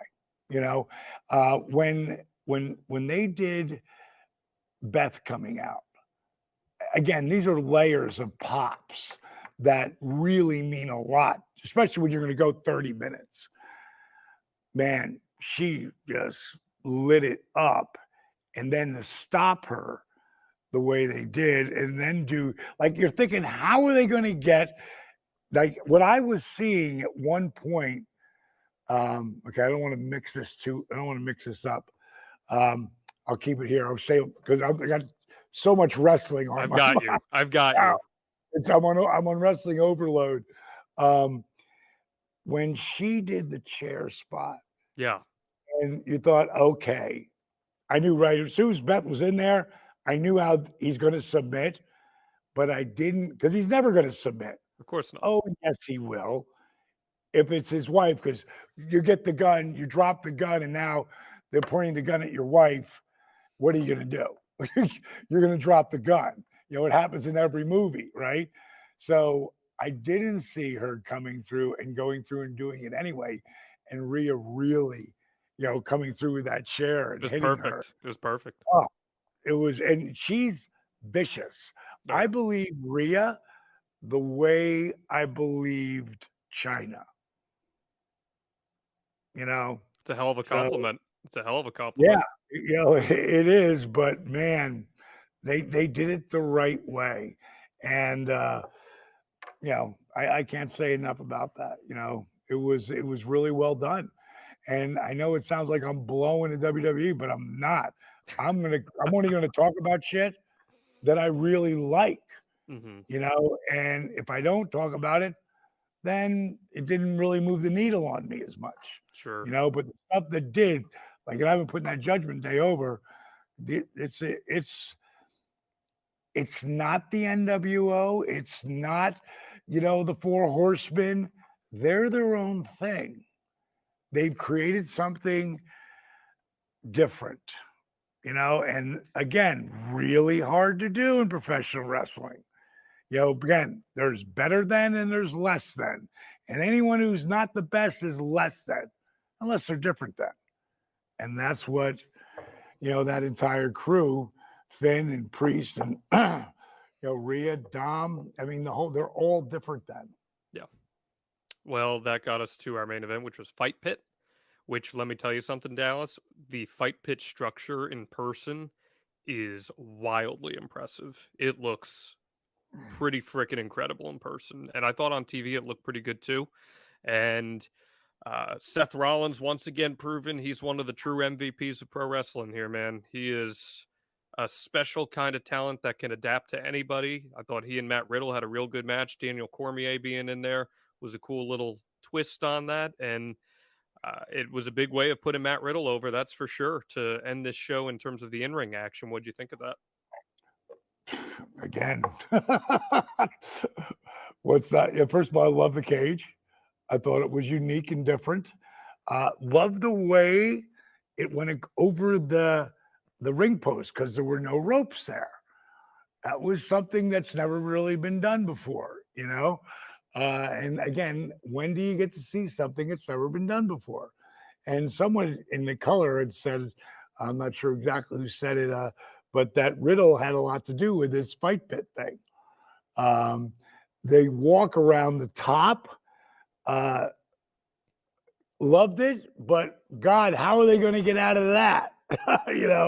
Again, and of course, Seth taking the diamond cutter / RKO. And then the way he pulled the Kurt Hennig, he started rolling and he grabbed a hold of that aluminum pipe and let himself down, and it was impressive.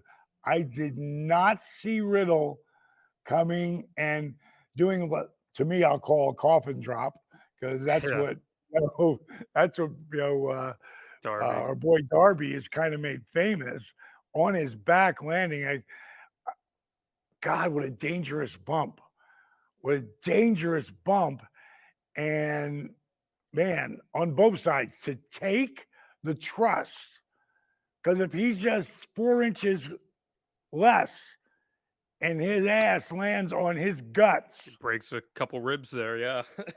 it's like the top athletes in this business have a sense of skill and luck that, and I mean all around.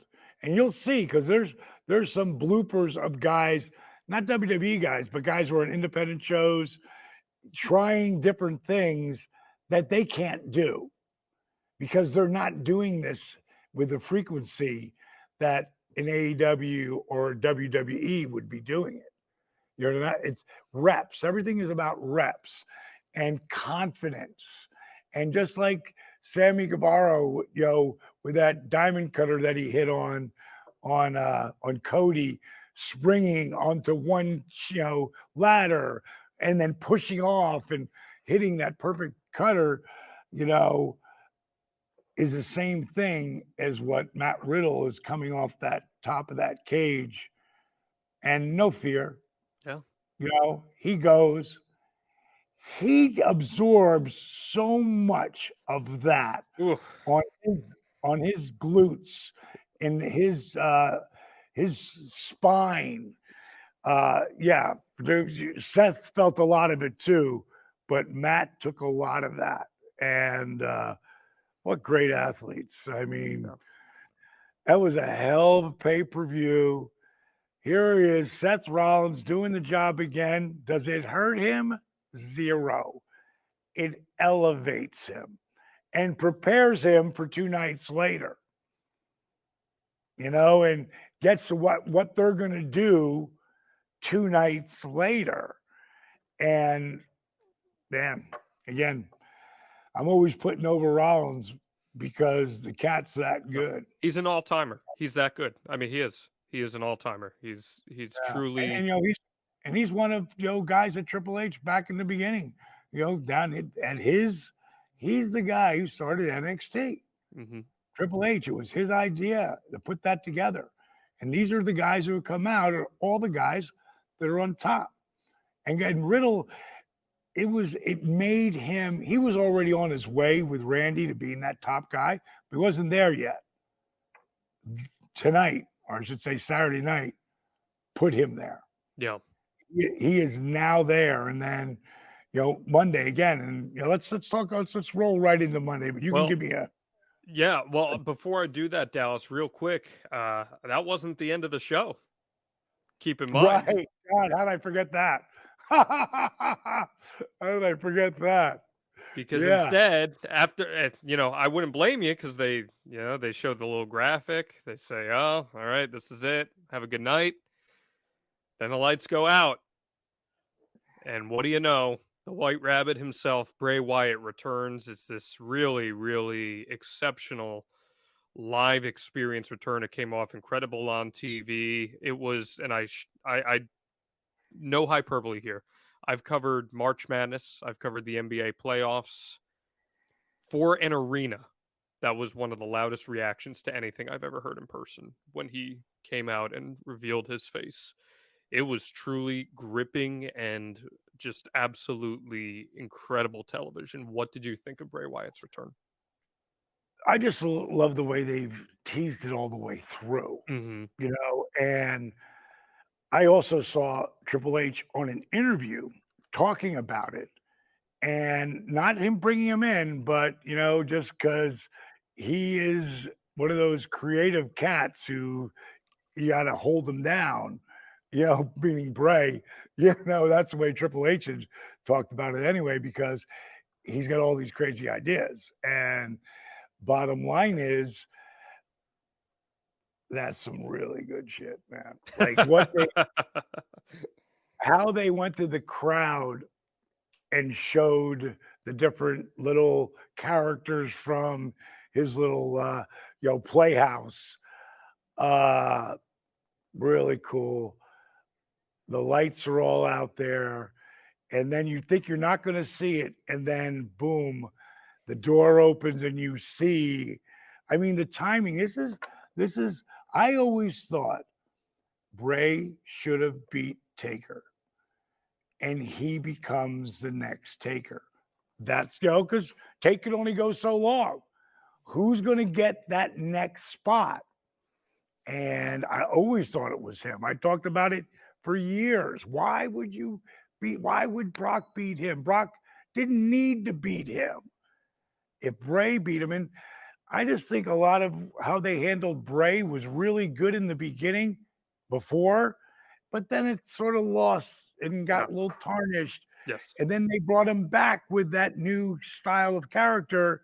And I thought, okay, where's he going with this? And it just went and fizzled out. Yeah.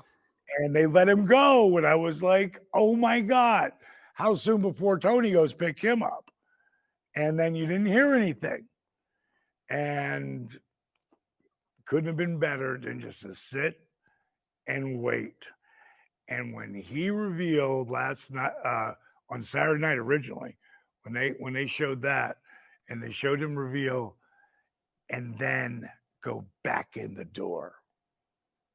Now, that to me left everybody with, like, give him it and then take it away. Like, that was magic. And my question is, that character,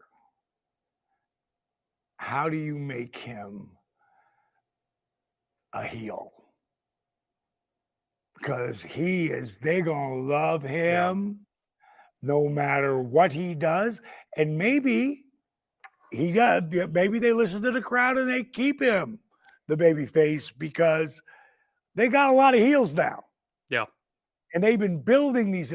This has just happened over the last 3 months. So this isn't something that was happening 9 months ago. It's a different animal. So I think with Bray, you just let him be what the crowd dictates he is.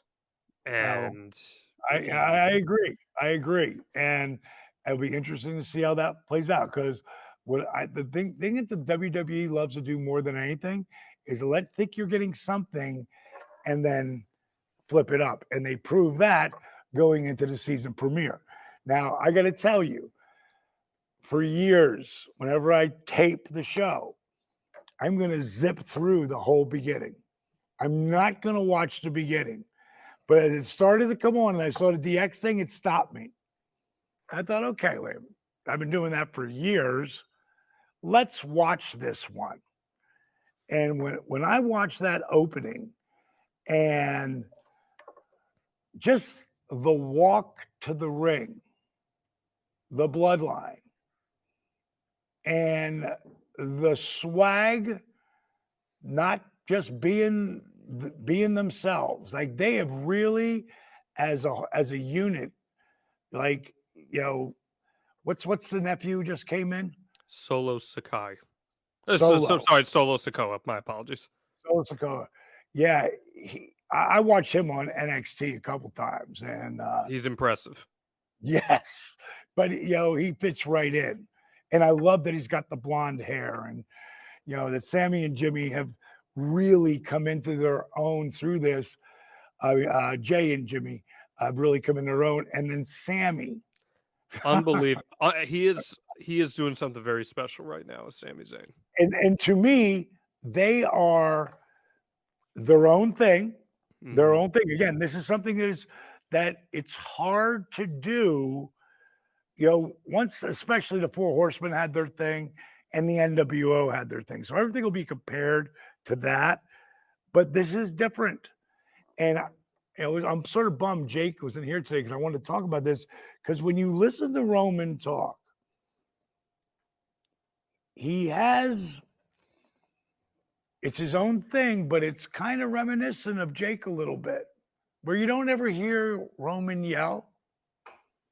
You don't hear him he will tune it up, but he keeps that composure that Jake could do, and it's different. And the way he's doing it, I listen to him and I watch him, I'm like, man, he is the man. And that's why Drew didn't beat him. Yeah. Because he wasn't done. He wasn't ready to walk away. He might have less dates or whatever, but he don't have to do anything. He's in that spot. And I love Paul Lee there. I love friggin' Heyman, because he plays his part. You talk about knowing your role. Every one of those guys knows their role. And when, it cracked me up. And again, bringing out friggin' the original bro, bringing out Riddle, I was like, oh, this is going so good. And I was afraid it was going to screw it up, but it didn't. Because soon as Sammy got involved with that whole thing, that was really, really well done. Well, the beauty is we all know where this story is going with Sami Zayn. We all know how this all ends up. And it's going to But maybe you don't. But maybe the way the booking is right now, maybe you don't. It's a fair point. Maybe you don't.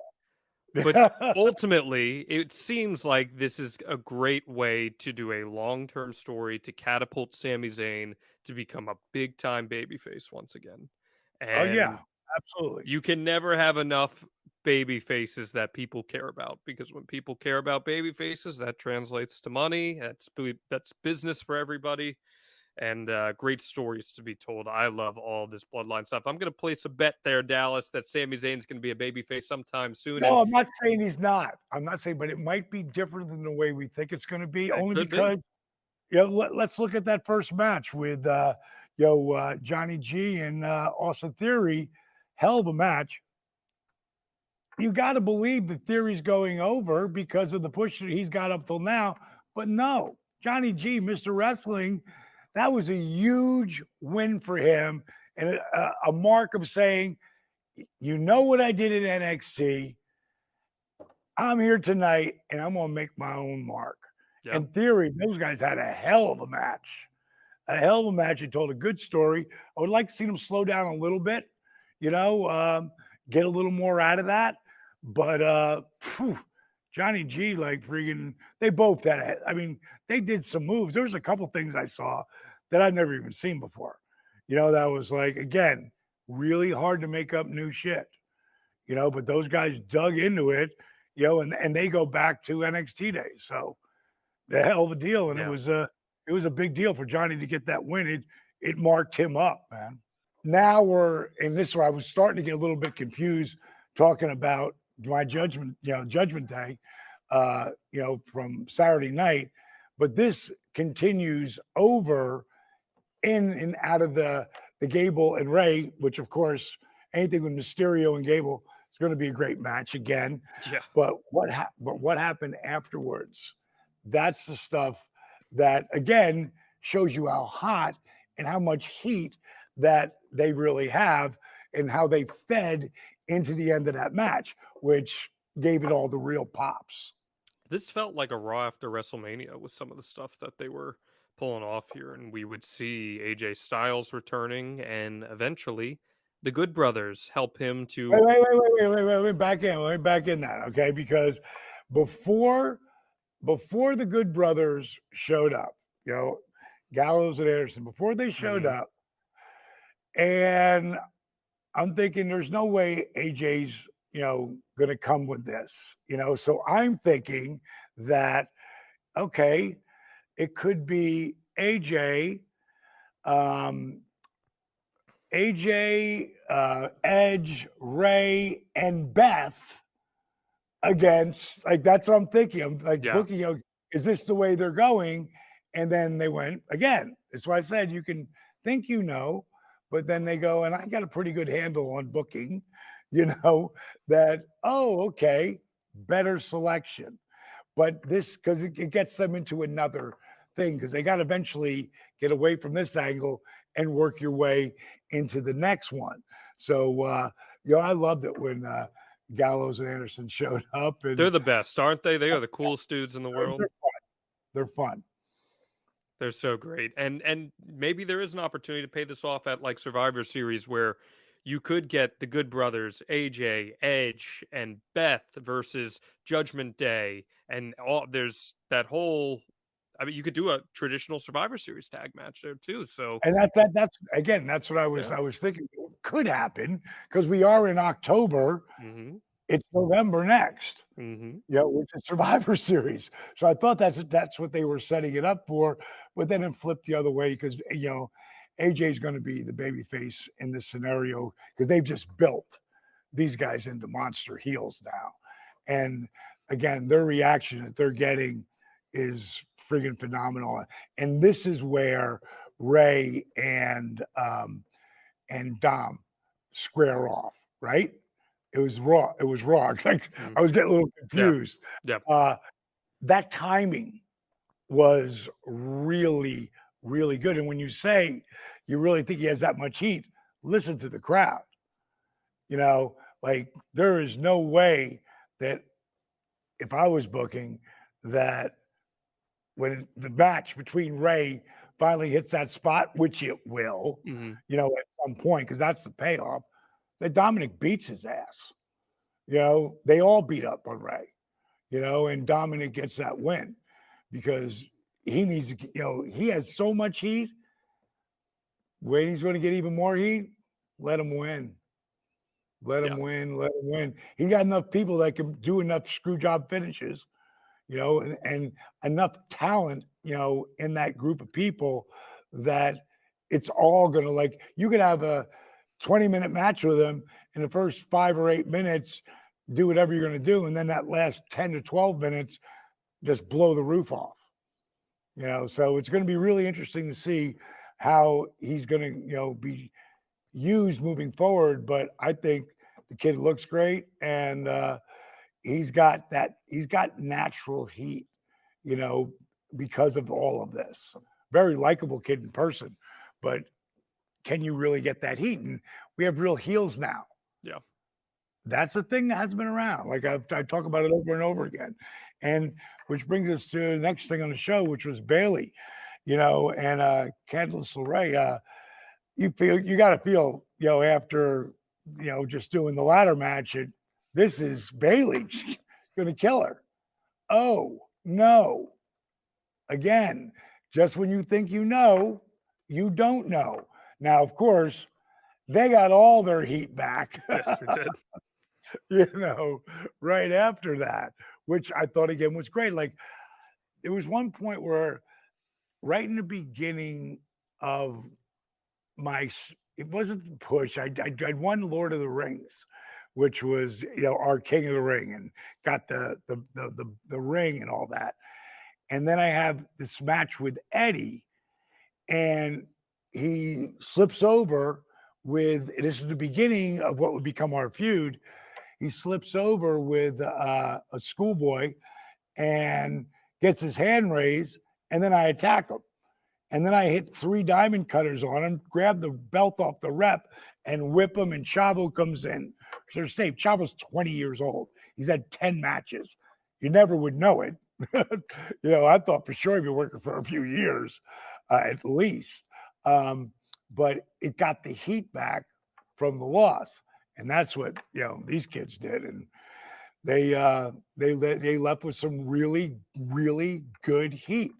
And Bailey's she already is. She's a hell of a heel.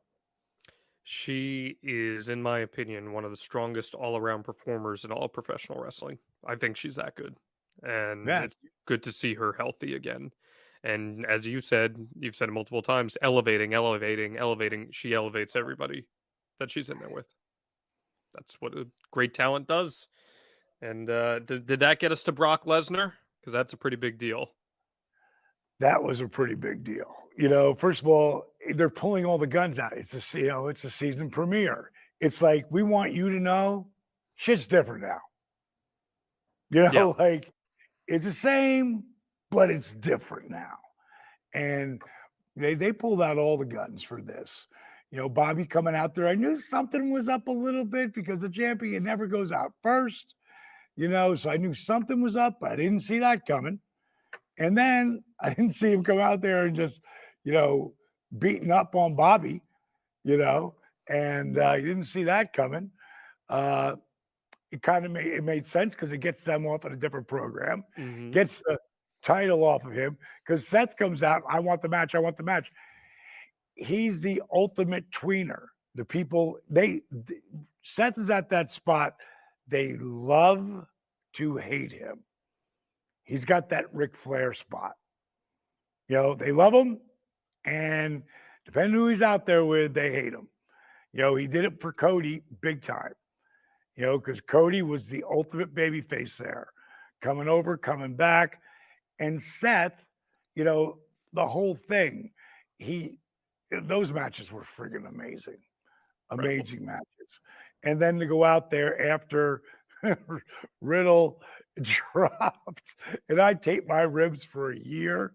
So it made me laugh that he taped them all the way up to the top of them. But he played that. Yeah. He played it beautifully and sold like crazy. Him and Bobby both did. And then to get the strap. So win, lose, or whatever, Seth Rollins gets over. So he's mastered that art. So I thought it was magic, man. I thought both shows were great. And I challenge anybody. Of course, you're going to have your haters that are going to go into all the whatever negative shit they can pull out, but really hard to do, on that, those last two shows. I'll say this, Dallas. I think right now WWE is dealing with more goodwill than it has in a long time from its fan base. I'd say probably close to 10, 15 years in terms of your fan base having trust in you to tell a great story and most importantly to ensure that they go home happy. And when you build goodwill with your fan base, you can afford to have a mishap every now and then because they will be back tuning in the next week because they know that they're going to be entertained. They know they're going to get a great show and they know they're going to be rewarded for paying attention. And I think what we've seen in these first 3 months or so of Paul Levesque's booking has definitely changed some perception in that sense. And goodwill can carry WWE a long way here in terms of growing the audience. And I think that's a good thing all around. One of the things I think that I don't think you're going to see as much of why the fuck did they do that? That's what I mean. Exactly. You know what I mean? Like, because there were so many times they would be building something and then they'd pull it away. And you'd go, what? Why did you just do that? You just gave this guy this spot and then you just beat the living hell out of him. Why? So I don't think you're going to see a lot of that, I agree. And there's a real, defining line, not through everyone, because Roman is his own animal, Seth is his own animal, but there's a defined line between babyface and heel. Not everywhere, but more than there's been in a long time. And letting the heels get heat. That's one of the things that I didn't see happen as much. Oh, never mind the beep. Without doing beep, they just cut off every shit and every fuck. And there was plenty of both from the beginning of the show. And I thought it was funny as hell in the DX bit. The first bit that came on was putting the censored over the guys' mouths. Later, all you heard was nothing. Because if something was said in that ring and it happened multiple times, you didn't hear anything. It wasn't a beep, and it wasn't because it would have had to go beep, beep, beep, beep. So all they did was eliminate, and I thought it was really smart. They eliminated the volume, so you never heard anything. That makes sense? Yep. You're dumping the audio, yeah. Yeah, and so when you dump the audio like that, they got a 7-second delay. When you dump the audio like that, you can say whatever you want. And everyone knows how to fill in the gap. Exactly. Well, you don't get any of the problems with the FCC or any of that. Plus, you get to push the envelope. No, we're the hippest cat on the block. Yeah. And we have all these avenues to do it. So as hard as it is to get a good rating today, I would be really interested to see, what the ratings were. I know we shot this on Tuesday and it airs on Wednesday, but it came out today at some point, that rating. I'd be interested to see, did it move the needle having the DX and letting those guys come out and thank the people for the 25 years. And I love what Sean said at the end of the night of, you got to promise me if we're back here 25 years from now, just shoot us. Thought that was really funny. But, the people, they want to see, they don't need to do anything. Just like if I come out, they just want to see their guys do just one thing. In this scenario, as having them together, not having Billy there was kind of different, because at least he was there for the Hall of Fame. Yeah. I'm glad that they let him come back in and do that, but not to TV. And I knew they wouldn't do that, because it's someone else's TV. Well, he's doing great in his own right now with the Acclaim. Acclaim. No, he's doing great. Boys are doing great. Yep. And they step up every week. Oh yeah. Every week they get, they get more confidence in what they're doing. They look good. Their stuff in the ring is really good. And totally understandable when you got your old man who's got to be 50 something and still like as hard as this table, Like he is the true He-Man of everybody. Um, I really don't know how he, it's kind of like Sylvester Stallone stays in that insane shape Wild. 24/7. And then the last thing, of course, they didn't have to change anything but play the White Rabbit thing again. And that was, again, it was like it was live because, they filmed it live. And then to have it, the only way you knew that it was not in that arena was the kid who, when they went to, what character was it? I think it was that orange face alien looking thing. There's some kid in the white light of the camera, because if you didn't see that was him, you would have thought it was another arena that they did that. Because I knew it set me off. Like, are they doing this again? He must be going to come out. And then, of course, he didn't. And they didn't need to.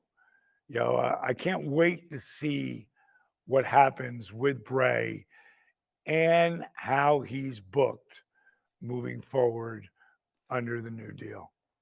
Me too, man. It's an exciting time right now to be a pro wrestling fan, and you've got some hot products, some great talent.